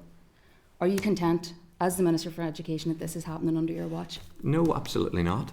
And whenever I was, last week I was at St Teresa's, and we have new specialist provision just opened. And next year, phase 2 of that, it will have 10 classrooms. I think it actually will be the biggest primary school providing specialist provision in Northern Ireland. That's as a result of a school stepping forward to work with us, and then we put that support in. So I'm not content that there, as of today, 50 children, whilst there are contingency arrangements in place, and I wouldn't want members to think those children are not receiving an education. They are. They're being supported. There are measures in place to do that, but it's not what it should be. Now, again, I'm asking when. And the EA have said to me by the end of December they would expect this issue to be addressed, and I continue to keep up the pressure for them to deliver on that. So no, I'm not, but have we been responsive as a department and the Education Authority to this pressure? Yes, we have, and we have been able to provide support. That's why we need to pivot whilst doing the short-term work, engaging with principals. We need that long-term strategic plan, and we need that investment. That's why I have a paper before the executive. Now I welcome Mike Nesbitt as a minister, and that executive has agreed that it should be a flagship, ring-fenced project. I want other parties to get to that same place, because that's where my party is. That will help us so that we're not dealing with this responsive kind of approach. Okay, and they are all strategies that are coming down the line. Here and now we're hearing that, and it has to be said, the EA are hanging their hat on this LIT model, and we're hearing back it's not working. Mm-hmm. It's just not working. Are you content with that? Well, it is being rolled out, so I think we need to give things time in order for them to bed in. But you'd mentioned around Senkos, LIT. Deirdre, you have more detail in terms of the approach that we're taking on that. Do you want to share those? Yeah, so on Senkos, you'll be aware we accept that there is a lot of paperwork involved, and some of the processes that are being put in place by the EA to digitise the statutory assessment process. You know, there's one form now for referral for involvement. And we've heard this, and I accept that that's what the system says, but we're hearing from Senkos, like we've heard comments that Senko's workload is now reduced. We sat here last week and heard that Senko's workload has doubled. So that's the reality of it. Why are you not listening to what the reality of this is? What are you going to do about it? We can't keep saying there's lines in the delivery plan. We can't keep saying that there's a new portal. What exactly is being done? Why can't we listen to the people who are on the ground and deal with it? Well, we very much are. Brief response to how we're going to address the issues with Senkos, and then we'll move on to the next one. That was so part of the end-to-end review. You heard that evidence about the amount of work that Senkos have. Indeed, for some, it's a full-time job. They're not actually able to teach because they're doing so much work in big schools as teachers responsible for Senko. As part of the movement in terms of this new model, SENCOs are having to make the case for that one-to-one kind of provision. We need schools to have greater utility and resource that they can employ, whether it's full-time teachers or we upskill our classroom assistants. They become. What are the EA literacy teachers for then? In terms of the work that they're doing? Yeah. Well, their job is to provide one-to-one literacy support. It doesn't seem that they're doing that now. And if there needs to be, and this is part of the work, schools are best placed to identify where they need to have that resource. And if there needs to be movement of resource away from EA, then we do that and we empower the schools to do it. So, schools with greater flexibility around funding, they know from their children where the need is. And here's my concern. Some children will have a SEN statement, they will get a one-to-one provision, but there are other children with special educational needs who don't have a statement, and they're not getting the kind of support that I think if you had a whole school approach, with the school being able to have permanency in terms of staffing arrangements, they can be deployed more effectively than the current model. So I'm bringing a paper to the executive on what I regard as a very significant transformation that needs to take place. Minister, I accept that, but final comment and then we'll move on. Money matters, but leadership matters much, much more. Mm-hmm. And this is not a matter of fixing, this is not a matter of money, this is a matter of design. And the design at this minute in time does not seem to be effective. And I beg you to listen to the people who are on the ground, because we all want this to work. This is what we need to see going forward. So it's both. It's just going to draw this line of inquiry to a close. I think other members may pick up. Let's it's both. Final response. It's leadership and it is resource, but it's also the effective use of current resources, and that is a real challenge that I think we need to realign what we're doing. But I've visited 27 special schools from I've been Education Minister, some in your constituency. I've heard firsthand. I've been in nearly 200 schools. I've engaged with principals, SENCOs. I know the challenges that they face, and they've came to me and said, here's how we believe it can be made better. That's why we've got a SEN plan, a delivery plan with a SEN capital programme. I have shown the leadership. I've reprofiled capital expenditure. What we need to see is that being continued to outwork. But leadership also requires resource, and that's a challenge collectively for all of us. Just ask members and witnesses, if I ask for final comment, I need people to stick to that, because we're not going to get everyone in if we keep pushing the boundaries. Gary, you were next. Thanks, Chair, and thanks, Minister, and thanks to your team for coming along today. Minister, just prior to your session here, Chris Donnelly was in very informative and very useful discussion. One of the things that he highlighted, and one of the things that I know I'm aware of certainly in my constituency, is in relation to the feeling and the reality that many of those schools within disadvantaged communities are sort of pulling more of their weight when it comes to special educational needs provision than those maybe in other sectors and in other communities. And I think it's an issue which clearly needs to be resolved. I just want to get your thoughts in terms of how do we encourage more of those other sectors to step up to the plate and provide greater provision. These are children, young people. They are not a burden. They are valuable members of our society, and all schools should be doing their bit to carry that weight. So, I think it is one where confidence needs to be created in other schools that whenever they're asked to help and we map out where there are stronger areas of need, they need to know that whenever EA come in and make this provision available, that they'll continue to have that support, because some principals will relay, I've agreed to help place a child, but whenever there are issues and there isn't the support coming, I'm the one as principal who is left to pick up the pieces and I haven't felt supported. So that is something that EA have been working on and engaging with schools, and there is a programme of engagement that has been taking place. I mentioned earlier, we've identified 50 schools that were already, in terms of projects, that were taken forward, that will create just over 400 places next year. We have an engagement event coming up later this month where we've identified and we'll have hundreds of schools there. That will allow us to be able to explain, here's the support that you can receive. But what will be really important is that peer-to-peer support. So a principal being able to speak to a colleague to say, I have set up specialist provision, it has been positive for my school, I have been supported. And there have been principals who are very positive of this, and that can reassure them. I had a meeting in this room with a collective of North Down primary school principals only a number of weeks ago, and they shared with me some of the issues that, if they could be resolved, could be helpful. And one of them was that in creating specialist provision, they may have pupils in their own school that should be allocated to that specialist provision.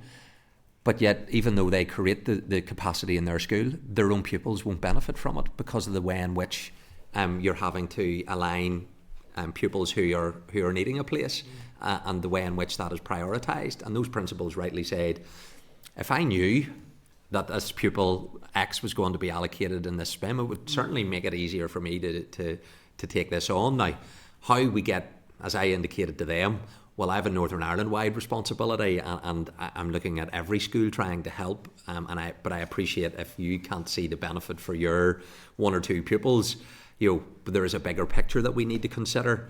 And I think it's how we bring schools and local communities in some areas that they all move together. And it's not just one school, because maybe some other schools then can say, but sure, that's being taken care of because School X has opened up a SPIM and they'll open up a second one if needed.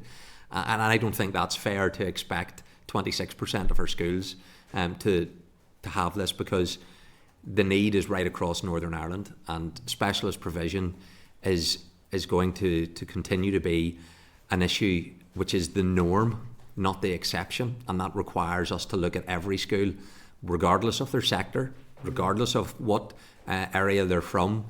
We have children that have needs that need to be met in those school settings. In terms of these issues, we cannot isolate it from the financial reality and the pressures that exist. And we often hear about the challenges within health and within education. We know there's a clear issue. So I do welcome your conversations with the Health Minister, and that's important from a grassroots approach up. In terms of your conversations with the Finance Minister, where currently are those conversations? You talk about the £1.7 billion capital investment plan, which is welcome, and that is leadership. But we need that delivered. And where are you in terms of those conversations within the executive? As much as you can tell us, obviously, without breaking confidences.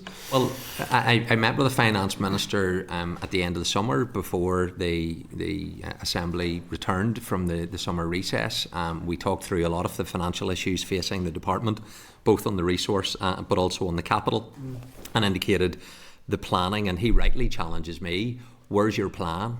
Don't just ask for more money, show me actually a plan that will deliver an outcome. And I says, well, on special educational needs, we have carried out a very detailed plan, commissioned EA, they've mapped out for all of our special schools, and we've also mapped out the specialist provision which is needed to create 11,000 new places over the next 10 years. And that crystallised in my paper to the executive of £1.7 billion. Now, it still hasn't been placed on the agenda. I think that's disappointing. I know the Deputy First Minister has approved it to be on the agenda. I hope the First Minister will do the same, because for me to get to that strategic long-term financial investment, this is the approach that we need to take. That's reflected in the criticism that the Public Accounts Committee has had on education, that we haven't been long-term and strategic. Here's an opportunity for us to do that. And on the resource side, bring that to conclusion to finish on this point. I think it's, and I've documented this, I'm in ongoing engagements within my department around the financial pressures. The Education Authority is on a projected overcommitment of £270 million. And I am deeply concerned that they are going to break the budget. And we have been working with them. The Education Authority Board have voted through a number of cuts in provision, and I'm in the process of corresponding with executive colleagues in terms of what some of that looks like. But that is not a place that we want to be in education, but it is a result of years of underfunding, and we are, as a department and as an education system, 80% of all costs are on staff, understandably with teachers, classroom assistants, and therefore the ability to make the level of savings that are required would entail a very significant redundancy programme, which would have implications for how we deliver education. So the picture is bleak in terms of the funding challenges facing the wider education system and the Education Authority in particular. Thanks. You, Gary. Michelle, you were next. Thank you, Chair, and Thank you folks for being here today. Thank you, Minister. I want to pick up a bit on the lit teams and the conversation we were having there about that. So I get the sense, obviously Cathy has touched on the Senkos, and we had to have some really stark evidence around the Senkos. We're getting comments like support is based on the quality of the paperwork and not the needs of the child. I think they should always be about the needs of the child. And it feels like a system that has been rushed to be put in place without the things that need to happen, such as resources or people. Now, from this inquiry and from my own work, I get the sense that these lit teams can work, but the message that we're getting is they're not being properly resourced. So, Minister, can you commit to giving them the resource that they need? My understanding is the deficit here, or the underfunding, is around 3 million. That's just for the baseline funding. If this is something that can work, and we heard evidence there from the previous school leader who said we need to do less and we need to do it better, and he said we need more people dedicated to meet the needs of children. So this seems like an ideal opportunity to do both of those things in a focused way. And I agree with your analysis that if adequately resourced it can work. And just to assure you, we and the Education Authority had to realign their structures in order to accommodate the Department of Health, because they still operate on a trust model basis, whereas we had moved to a single Education Authority approach, and we needed to realign in order to help facilitate the way in which the health trusts operate. So yes, I think it can work because the model is the right one in order to provide the correct support from the various different professionals who are involved. But I entirely agree that this comes with a need to make sure that the resource is available for that to work. And 3 million's a relatively small amount in the big scheme of things. Yeah. Is that money you could find to actually focus in on this and help it to succeed? Because it feels a wee bit now that it's been set up to fail, really, if you're not going to fund it adequately. Well, I think £3 million is small in a total spend of £3.1 billion, okay? So I've just outlined the financial challenges, though, that is faced within the EA, who are responsible for rolling out LIT. They have flagged up the financial... Fund the EA, so you have some control here. Yep, so we provided the funding to EA in terms of the opening budget line that they received. But they are raising concerns around... Well, they have made it clear the financial pressures within the Education Authority are in the quantum of hundreds of millions of pounds, and therefore they're looking at issues around vacancy control, not replacing staff whenever they become unemployed.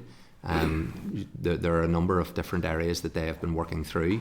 I am concerned that the impact could be negative in terms of staffing within LIT, but I think the premise on which LIT operates is one that should be impactful and a better way to deal with things. Okay, I would have preferred some kind of commitment there to do it, but I don't think I'm going to get it. I would like to ask just quickly now, in terms of, you've highlighted the placements issue. I believe there was a request for people to assist with getting 110 SPIMs to meet demand for next year. I want to highlight, first of all, just a sensitivity in the framing again, and I've raised this before. We speak to schools all the time who do not have the capacity for a SPIM, who are supporting children with special educational needs. So saying things like the schools who need to step forward or schools who are stepping up just diminishes the contribution that they're already making. I think it's worth restating that over and over again and making sure that we are sensitive in how we present that. To workforce really is what I want to ask about in terms of those SPIMs. So for them to be specialist provision, they need to have specialist workforce. So where is that workforce coming from? Well, the way in which SPIMs operate, you will have a teacher, you normally will have 2 then assistants within that environment, and they are the ones who will have the skill set to support the children in those specialist settings. But it does speak to the wider point around having the skilled workforce, and there's, University of Ulster had a report in terms of providing more skilling and then having pay reflecting the more skilled nature of a workforce. And I think that is right. How do we give opportunities, particularly for classroom assistants, to develop their skill set? How then can that be reflected in terms of conditions? Those are things that the Education Authority are working through.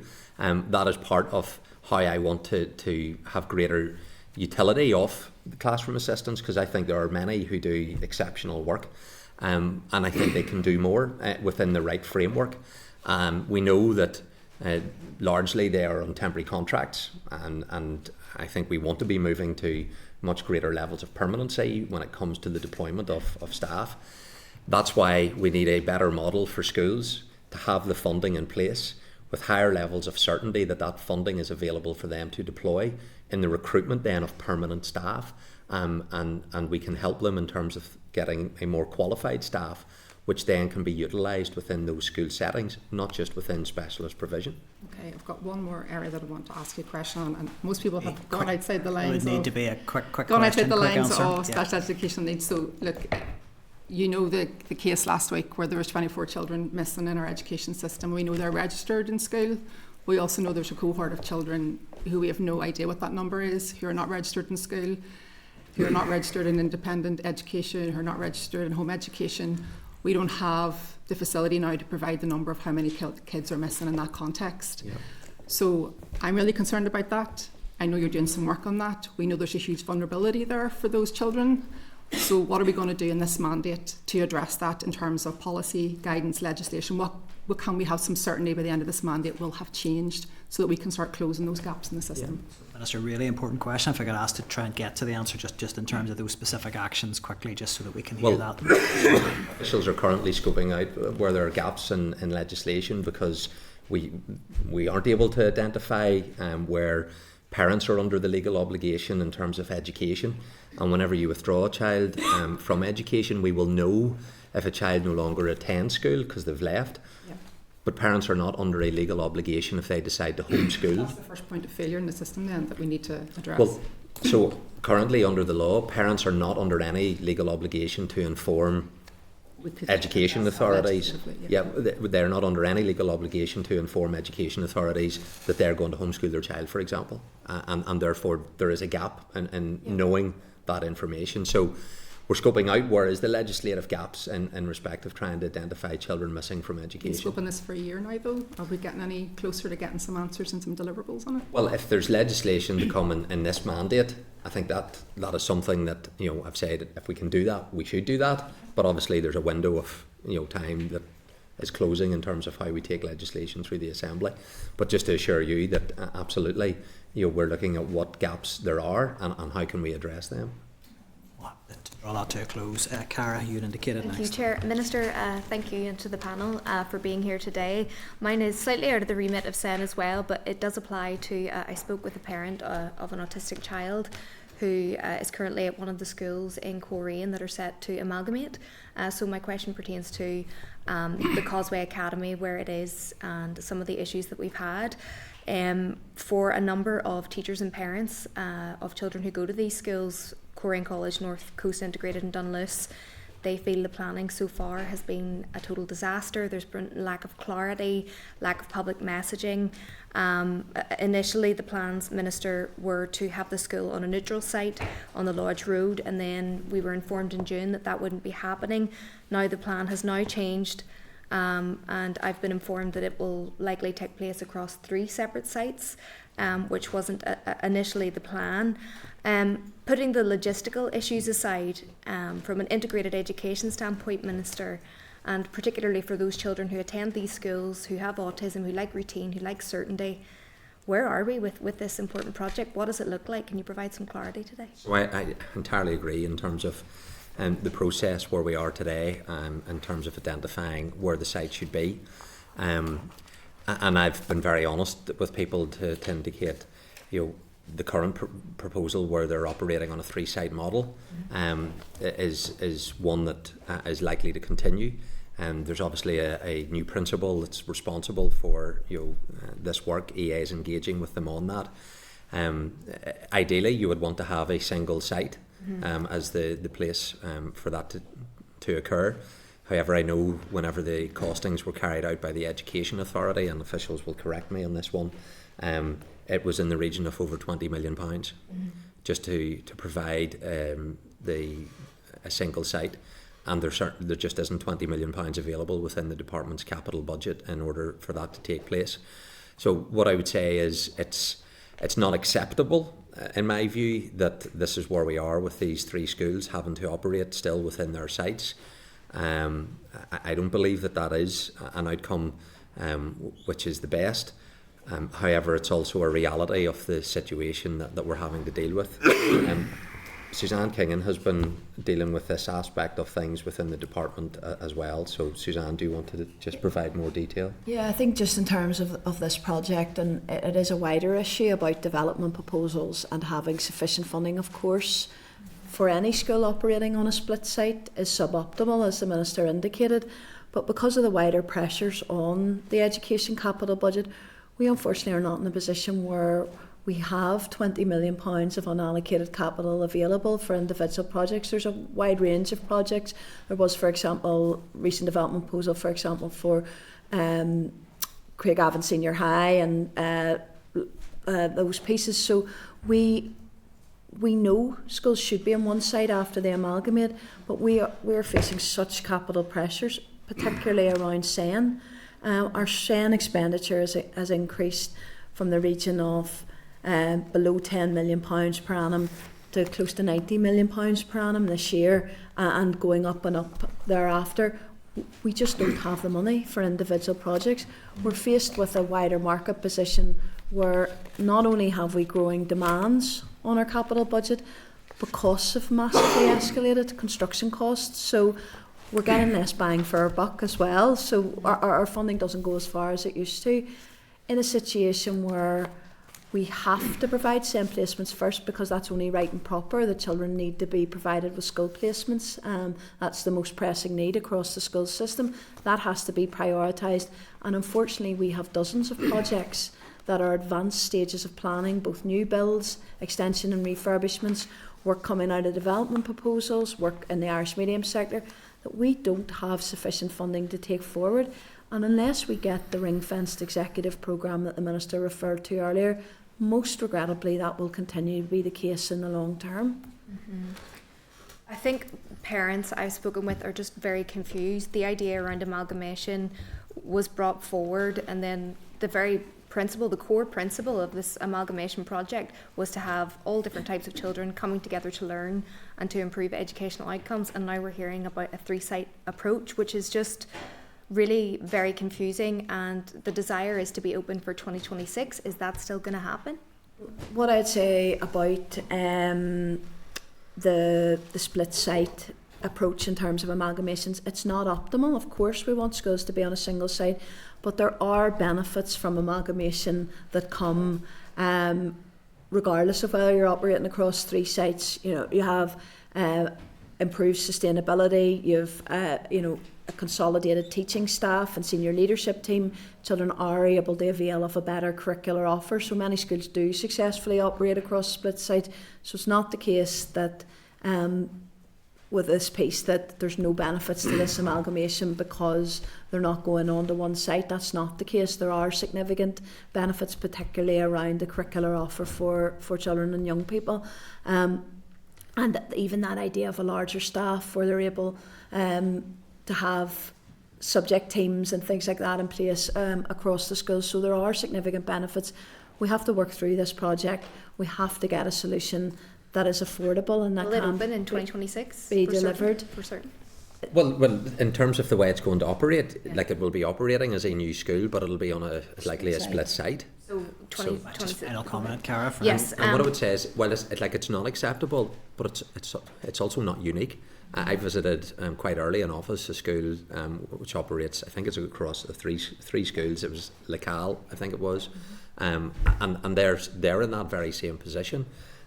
Correct me if I'm wrong. St Ronan's, the new build just opened that previously had split site. Yeah. So in Lurgan, they've just opened a new school, and if a committee is looking at a new school to go and visit, I would commend St Ronan's in terms of what is an exceptional new build. But again, it operated as a result of previous amalgamation for quite a number of years on a split site.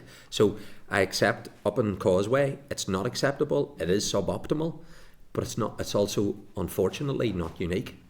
Just a final comment. Just final comment. To be respectful of the Chair.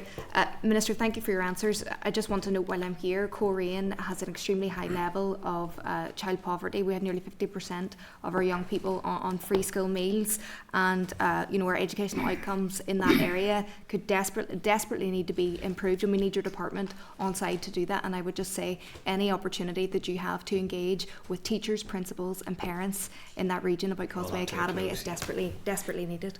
Got that on the record. Thank so you. I will bring Danny in next. Thank you, Chair. Minister, you've heard the challenges that our school leaders and staff are facing and the heavy lifting that they're doing, but they're also overwhelmed with the pace and scale of the consultations and changes that you're proposing. My concern is your plans on assessment and curriculum. Are you more concerned about league tables and spreadsheets than you are about the confidence, growth and creativity of our children? So here's a real challenge when it comes to assessment. One of the single biggest contributors to teacher workload and overworkload is their responsibilities for controlled assessment, and actually what we're doing on assessment will release some of the workload pressures that they are facing. Curriculum, because of the way in which the curriculum operates in Northern Ireland, it is requiring teachers to do much more than what they will need to do once we conclude the process on curriculum. So if we want to address teacher workload, either we allow the current system to operate or we transform it in a way that actually will improve the experiences that teachers have and importantly pupils. So let me stop you on that one. So what I mean is by narrowing the curriculum, by teaching the tests, by focusing on high-stake exams, are you undermining the overall development of our children and young people? So it's quite the opposite. I am removing the teaching to test, because here's the problem. You have a curriculum, but then you have a qualification, and the school will always, when it comes to seeking to pass the qualification, they will teach according to the test that you need to gain the qualification. And that's why qualifications need to align with the curriculum. Otherwise, you're asking teachers, here's the curriculum that you need to teach, but also now, if you want to pass the test, here's the areas that you also need to cover. And what teachers are doing is they are having to skim through a huge amount of curriculum without allowing them to have the time to get in-depth understanding. And children are having to then catch up. And here's the thing about actually why we're doing this. Do you know who suffers the most with our curriculum in Northern Ireland? Children from a disadvantaged background. Because see parents who can, Danny, who have got the money, they'll get their tutors, they'll get their children caught up, whereas this approach will actually benefit the working class more than the current system. Okay, Minister. I'll completely disagree with you on that, because what you want to do is reduce teaching, maybe that's what you're saying, but your plan is to scrap AS and instead have a single very high stakes exam that will pile even more pressure on our young people. Do you accept that this will have a huge negative impact on their mental health and their well-being of so many of our pupils? What about the children that don't test well, who prefer coursework? Are we just taking away their chances and opportunities? Designing a curriculum that benefits the few and not the many? No, because actually the evidence doesn't actually back up the argument that a linear approach disadvantages children. So that again, we can have a view on this, but what I would challenge you is come forward with why you disagree with me on the evidence, because mine is informed from the education sector, from right across every sector and every community in Northern Ireland. That's what's not what informing I'm hearing it. from school leaders and pupils. I don't know where you're getting that from. Well, the ASs, so like we can debate the ASs and like I'm watching as the responses are coming in, and I think there is a very valid debate that's being had on it.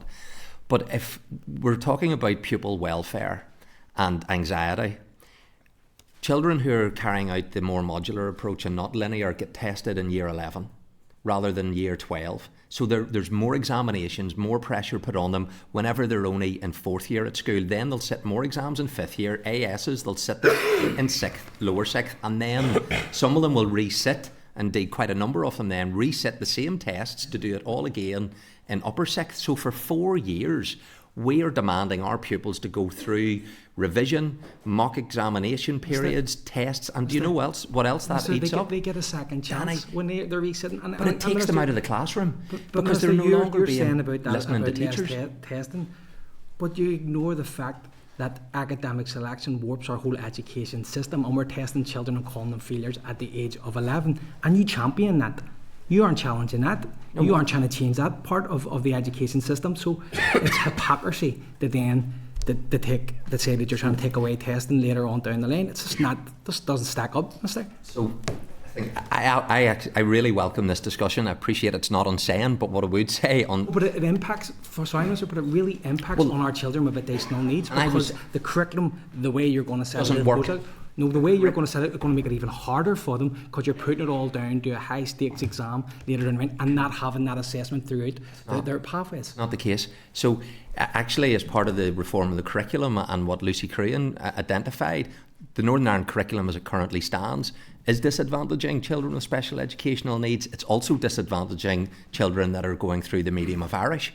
They're being disadvantaged by our curriculum. So part of the work that I'm taking forward on the review of the curriculum will improve the experiences for children with special educational needs, will also address the current shortfallings with children within the Irish medium sector. And again, what I would say around all of the testing period, in lower sixth, some schools, their children are out of the school for 2 or maybe 3 weeks in January for preparation to sit mocks.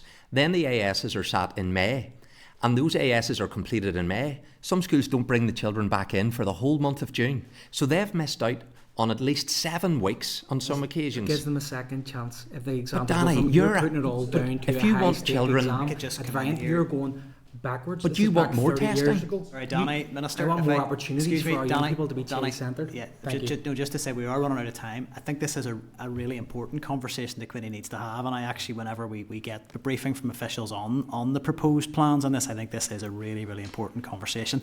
I'm not sure in the time we have left we're going to unpick the complexity of it. I would welcome it. And I think Danny's he's right to get into this, because this is one that we absolutely need to try and debate. Completely agree. I don't think we're going to. But I know it's not what today was about. Yeah, I mean, I would say on the post-primary transfer and the academic selection issue, I think there is a big issue. You know, I think we do have to be realistic about whether or not we're going to say up the school we shouldn't be teaching to the test, but down the school primary that's okay. You know, the own independent review of the curriculum, it was clear it does skew the curriculum. We are teaching to the test way down the scale in the primary system, and I think if we're going to have the conversation, I think we should have it in the round. And I'm not, and I know you're politicising. You're tempting me. You told me in the chamber that you were disappointed in me for politicising the issue. I don't think asking about is that a good thing to do to children at that age in the system is an invalid question to put into the mix for a debate. But perhaps one to have at another time. But I do think we need to, if we're going to have the discussion, we should have it in the round. Especially since the Minister pointed out that if you're from a disadvantaged background, you're at a disadvantage because more affluent parents can pay for tutors. I think that was a well-made point, Minister. Thanks, Pat. They can also pay for houses near good schools is the problem. Yeah. John, I'm going to bring you in. Yeah, Minister, thank you. I echo the need for investment, because whenever I go into mainstream schools that provide special education needs provision, I see basic things that aren't there. So, for example, I was in sensory rooms that are sort of makeshift. They're not fully padded, not big enough. And in fact, some have stud walls, which means that the children can hear what's going on next door, where actually they need to have somewhere really quiet. So it was just an observation that those basic things need done. I appreciate that requires cash. I want to raise a really difficult issue, and not in any point scoring way. I had teachers say to me who are in mainstream schools that provide additional needs provision education, that they're coming home bitten and often spat at, because these children who are vulnerable, it's not about blame, they do dysregulate and they do become difficult and volatile, and the teacher has to intervene in a way to protect the child and other children. And they've told me that they do not have training, that the team teach has not been rolled out, so they're not trained in de-escalation, not trained in safe restraint, and they also don't have bite guards and visors. So I'd be keen to establish if that can be rolled out ASAP so we can support our teachers. To thank you, John, for that. I echo what you've said around sensory rooms. I know it's something that not all schools have, but increasingly schools are introducing them. Indeed, just before I came to the committee, I was at Park School, moderate learning difficulty, special school in that respect, to officially opening their new sensory room. And even in the short time that it's been operational, the impact that that's having has been a positive one in terms of helping children who are dysregulated. And I was speaking to one of the pupils in the sensory room, and I asked her, why is this important to you? And she says, well, whenever I get upset, this calms me down. And I think it is a very valuable part of a school estate, and one that I would like to see developed. And indeed, the choir, when they sang, and I thought it was very apt, and I said to the choir when I'm speaking to them, they were singing Bob Marley's No Worries. And I says, well, I'm slightly anxious because I'm heading to the education committee, so this song has prepared me for it. So it was, again, those visits are always ones that will pull at the heartstrings. On the wider issue, it is one that principals have raised with me, and I've been in some schools where there is very challenging behaviour. I've witnessed it whenever that occurs, and those children need as much support as you can possibly give them, and their families are often facing very challenging environments at home. But the teachers and the classroom assistants are facing those challenges, and not only in terms of bitten, spat at, there's broken limbs has occurred as well within some of these school settings, and teachers need to know, and classroom assistants, they need to have very clear guidance as to when it is appropriate to intervene and the nature of that intervention, not only for their protection but for the protection of the children that are involved. And I think that is something which is really important. And we come to this with a very rightly child-centred focus that also has to take into account how to keep them safe, but how to keep the staff safe within those school settings. And so this is a difficult one to navigate. But what I will not do is allow our schools, the teachers within those schools and the staff, to be operating in an environment where they feel there is not sufficient clarity on the law and guidance in order to protect them and to protect the children. And so I'm very much informed about wanting to make sure that there's a very clear approach, which is child-centred, but recognises the practical realities of what a lot of our teachers are having to deal with. And if take it out of a special school setting where I think this issue is more acute, but there are incidents that occur in all of our schools. I was on the board of governors of a school where there was an incident between two pupils, and they were fighting in the corridor, and a teacher had to intervene. I'm glad the teacher intervened, but they needed also to be assured that their intervention then wasn't going to be challenged. And so we can't leave them in an environment where they feel vulnerable. Otherwise, the teacher won't intervene. And you'll only then end up having pupils engaging in activity which is harmful to them, but also harmful to the individuals. Yeah, I thank you for that, and I will follow it up because it is something I'm very keen to see that training provided and the equipment. And I think the support is vital, because if they don't, as you say, risk aversion steps in, and then actually everyone is at risk.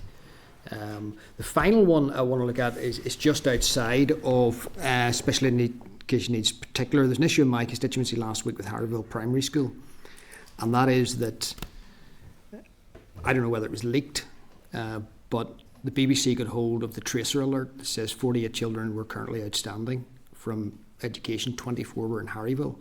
I think the Education Authority must have confirmed the number, and then that became headlines, caused a lot of distress for the school. Actually, a quick phone call, I found out it was 8, and then it was revised. Is there any lessons can be learnt between the EA and the school to say, principally the EA, before they confirm that information to the BBC, however they got it, to check with the principal, because 8 and 24 is a big difference, and it did cause quite a significant amount of distress to the school. Asked to address that as briefly as you can. Your party colleagues patiently waiting to come in, so if you could address that just as a brief response. Is David the last? Okay, well, I'll stay on for a bit longer now. He's not known for his brevity. So let me look into that particular information, because I think it is important that we have the accurate information in respect whenever that is put into the public domain. So I'm not sure just exactly on the stats around the number of pupils that are missing, and as a result of then what had happened in Ballymena. And so I would only be speculating as to maybe what the reasons are, and I think that wouldn't be the right thing for me to do. So if I can take this one away, please, and I will come back to you in writing in terms of the way in which that information was communicated, and if there was inaccuracies around that, why that was the case, and what steps have been taken to put that right between Harryville Primary and the education authorities. But I think if I can leave it at that, but I'll come back to you on it. Just three of the children were actually in the school at the time when I visited, and they're on the list, which the BBC ran with, and other politicians commented on, but it wasn't accurate. Thank you. Thank you, John. And David. Thanks, Chair. Chair, I'll be surprised. I'm not going to have a preamble today because I have three questions I hope to get in. Thank you, Minister, for your presentation and your officials for the preparation. Again, Chris Donnelly's presentation earlier on I thought was very useful. One of the things he spoke of, and probably in line with some of the department's own thinking, your own thinking around this, was the need to address into the future the sustainability of the prevalence of one-to-one, and to look at a model that serves our children as well or even better, but with looking at really whether that's the best and sustainable model to do it. Could you speak to that and what you've been looking at in terms of what models there are out there, and could you also reassure those who fear that this may be about a cull of classroom assistants, that this is more child focused? So on the last point, David, it's absolutely not what some have accused that to be. There is a very clear role for the importance of classroom assistants within our education system. I actually want to find ways to empower our classroom assistants so that they can be utilised, I believe, more effectively and deployed within a school setting more effectively. And I also believe that a new model would allow much greater levels of permanency when it comes to their employment, because by the very nature of the current process, with that direct one-to-one provision, it's often tied to the pupil, and that creates the temporary nature. Whereas if there was a way to give schools greater level of assurances around their resources, they can employ people on a permanent basis. That may be additional teachers, but it will inevitably also be classroom assistants, and how do we give them the skill set and improve the qualifications that they have. And that's just not, in terms of the approach that we want to take, and I referenced earlier the evidence around this. We had our own departmental end-to-end review, and that heard from parents, but it also heard from schools, and that has fed into the approach that we believe is necessary to recalibrate. But the Public Accounts Committee, there was a report on the impact review on special educational needs going back as far as 2017, which questioned the effectiveness of the current model in terms of its operation, and that has fed into it. The Northern Ireland Children's Commissioner back in 2020 also produced a report which referenced the way in which they believed the system wasn't working. There was an Ipsos independent review of saying, and there have been, rather than go through them, Chairman, there are a multiplicity of reports that demonstrate that there has to be a fundamental change in the approach. But classroom assistants have a key role to play as part of that transformation that we need to take place. It's how best we can support them, improve their skill set, but we need to empower schools, and that's what principals have said to me, that they could utilise the resource much more effectively, trusting their judgment, as opposed to the current system where one-to-one provision is provided, and you can have high levels in some cases of extra people in a room not being deployed in the most effective way, and a school, I think, can use that resource more effectively and also deploy that skill across more pupils who aren't currently being statemented, because I think it's important that we don't allow children to fall through the cracks of those who get a statement and those who don't. And therefore there's a better way to make sure we can provide greater support to all of the children that present with these additional needs. But I understand that for some parents, that they'll be anxious. What does that mean? what would be the impact, and they may feel that if this changes, am I losing something? And so it's important that we make sure that people fully understand how this will actually achieve more effectiveness for children in terms of the approach that I believe we need to take. Agreed, and thank you for your answer. I'll move quickly then to another issue that he raised, which was around schools that are willing to set up SPIMS and carry some of the load we talked about earlier. The challenge of recruiting teachers who have the training or that they'll have a day's training, he said, at the Antrim Training Centre, and suddenly they're specialist teachers. We'd obviously all hope for more of that, and it's something you hear from some special schools as well about trying to recruit classroom assistants and so on. Do we think we're going to see down the line a move to have any sort of mandatory experience in special schools or in special education as part of the core teacher training? And that is something that our initial teaching educational colleges are providing. It's also part of the transformation of our education programme, that we need to have much better induction programmes set up, including when it comes to special schools. So that is something that is already underway in terms of making sure that when it comes to our young people being trained in our colleges, that they are getting access around special educational needs. But Janis, you have a bit more information on that. Yeah, one of the just a brief maybe final comment from Yes, Janis. I'll be very brief because we'll come back and brief you fully on that project. Yes, please, One of the projects under the Public Sector Transformation Fund is utilising some of our special schools to act as a hub and spoke model out to their local mainstream schools, whether or not they have specialist provisions, but utilising our special schools and the expertise in there to reach out to mainstream schools for peer-to-peer learning on the ground. Thank you. Is that time up, or is it is, unfortunately, David. That is us at that time. And look, I thank members and witnesses for working with us on the timings. I wanted to just raise something very briefly, which is around transitions, which we haven't covered, and I'm not planning to ask a question on it. I suppose it's more for the officials when we come to hear in more detail from the department.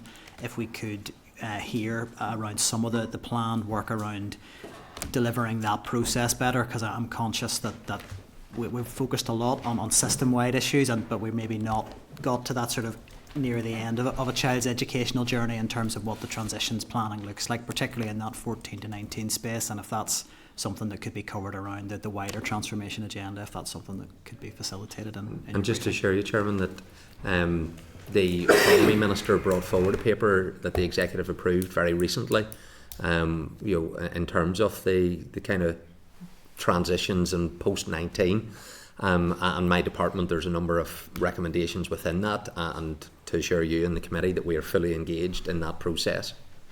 Well, I think we'd be keen to hear a bit more on that, but I think I'll draw a close at that stage, and thank you, Minister, for your time, and thank the officials for their preparation and their time today as well. Thank you. Thank you, Chairman. Thank you, Committee. Thank you.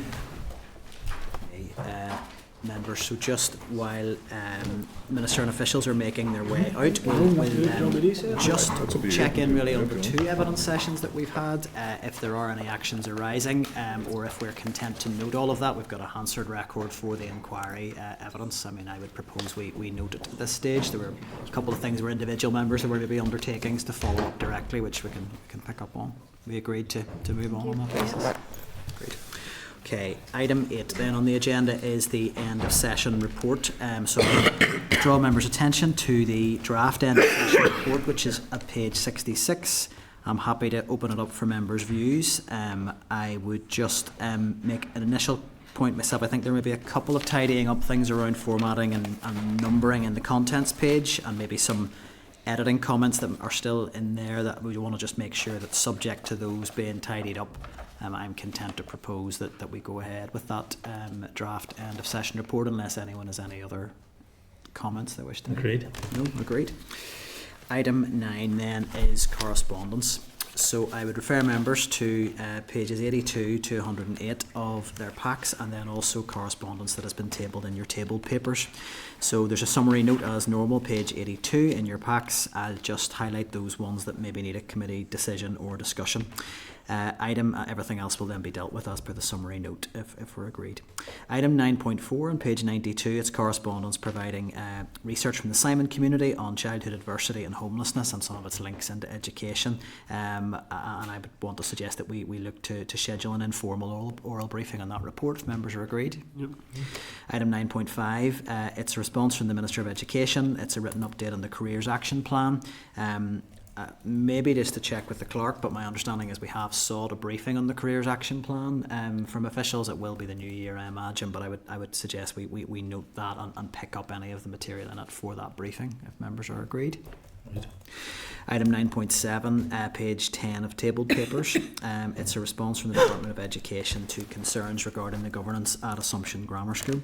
And the response highlights that the department has raised, the Concerns Committee has written about with the EA and is awaiting that response.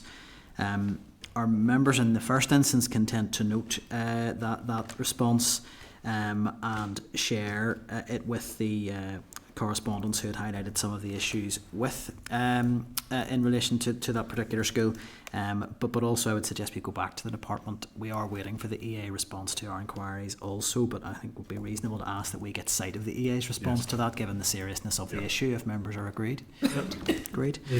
Item 9.8, page 11 of tabled papers, it is correspondence from the Association of Educational Psychologists. So I met with the representative from the association this week, and they were very keen to brief the SEN inquiry, I think, as they are a professional body representing educational psychologists, and we are fortunate in that the secretary of that association was previously practicing as a ed psych in Northern Ireland, so knows our system well. So I think we really should take the offer of that briefing up. We've said on many occasions we need to hear from ed psych, so I'd be keen to take that forward if members are agreed, and also that we do add the association to our stakeholder list. I think they're likely to have valuable input if members are agreed. Agreed. Yeah. Item 9.9, page 12, it's the explanatory and financial memorandum for the Administrative and Financial Provisions Bill. I propose we note if members are agreed. And then item 9.10, page 50 of table papers, it's response from the Department of Education on a range of shared strategies that cross over with other departments. I would propose we note but consider the material contained there when we are taking evidence in any of those issues in the future, if members are agreed. Other than that, are we content to dispose of the correspondence as per the summary note at page 82? Is that agreed? Agreed. Item 10, forward work programme. So there is a draft forward work programme in your tabled papers.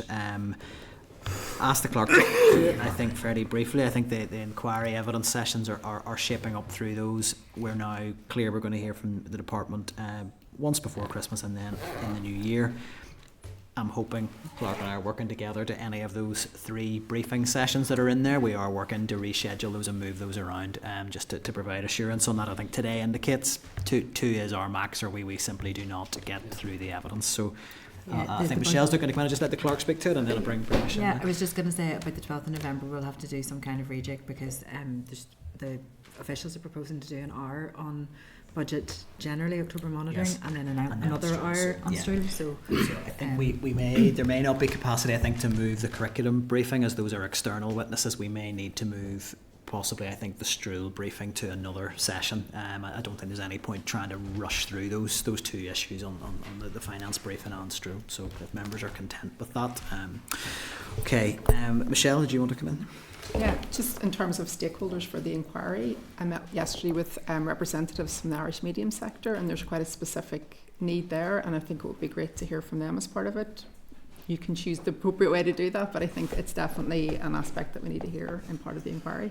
Had a second one, just in light of the evidence today. I think, John, it goes back to the incident in Ballymena last week, that there's a broader issue connected to what happened there.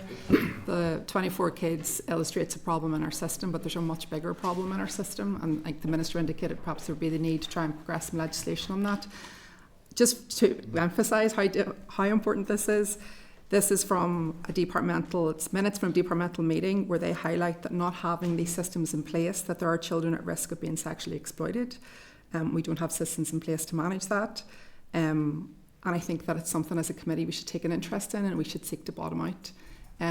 because my interest in this came from what happened with Kyron Duran. We don't have anything in place here that prevents us from ending up in a similar situation where a child just goes missing and we can't trace them. And what happened last week again, there's 24 kids registered in schools, made it easier to do the tracing, but there are a cohort of kids there, and we don't know that number, who are just lost. And I think we should understand what that looks like. I just check, are you suggesting in terms of bringing someone in for evidence? Briefing would be In terms great. of your view on that, would that be department or EA? You would be suggesting? Department. Yeah. So again, our members agree that, and Sir John, do you want to come in? Yeah, and I think the tracer, because there is a big risk that children are being sexually exploited. And we had that in Rotherham and other parts of England. And one of the big issues for me in that document is its inaccuracy is a concern. Concern not just for the school in terms of their reputation that was damaged, embarrassed, but actually that the EA's information was incorrect. That they were looking for 48 children, and actually the 24 of the 48 was actually 16 of them returned. It just seems to me that there's a gap, and it could have been the other way around. That there was children are missing that aren't on the sheet. It just seems to be the sheet's not accurate, and that in itself is a real concern if it's linked to safety. It did concern me greatly. John, Michelle, just briefly to come in. Yeah. In terms of my concern would be more that we got to October and there's 24 kids who went missing, and there's no systems in place that automatically would have recognised that and sought to look it through. So the piece of paper, yes, but in terms of the fact there's kids and there's vulnerability and we don't have those systems in place, for me would be definitely the bigger issue here. Well, look, I think if we can get the department in, they can speak to the systems, and I think speak to the legislative picture that we have and where those gaps are as well. Were you offering either department or EA, did you say? Well, I was checking with Michelle and her view. Well, I was just suggesting, like, possibly a joint briefing. whether you do a joint briefing, so because I just know the department are moving through it, but yeah, if you think there's it's just you end up with one saying, no, that's not us, that's the other. No, I mean, I think if there's going to be operational responsibilities for the EA, so let's hear from both if members are agreed on that. Yeah. Okay. That's great. So are members content to endorse the forward work programme as drafted? Great. Item 11, any other business? Is there any? It probably circles back to the session. That's a couple of times now the Minister's talked about the Senate Capital Plan not being signed off for discussion at the Executive. Would it be appropriate for us to write to EXO and ask what the hold-up is? Write to the Executive Office? Yeah, to ask what the hold-up is in terms of tabling it at the Executive. I'll take advice from the clerk in terms of there's the confidentiality of executive business and all that, in terms of whether that is an appropriate action for the committee to take. Would that be something within the range of our actions we could take? I'm sure we can certainly ask the question. Yeah. Okay. Well, if members are agreed, you're content to get that correspondence away. Agreed. And then item 12, date, time and place of next meeting. So confirm that is after recess next week. So it'll be Wednesday the 5th of November, 2 p.m, room 29, and online here in Parliament Buildings. And so I'll just put the question that the committee meeting does now adjourn. Are we agreed? Agreed.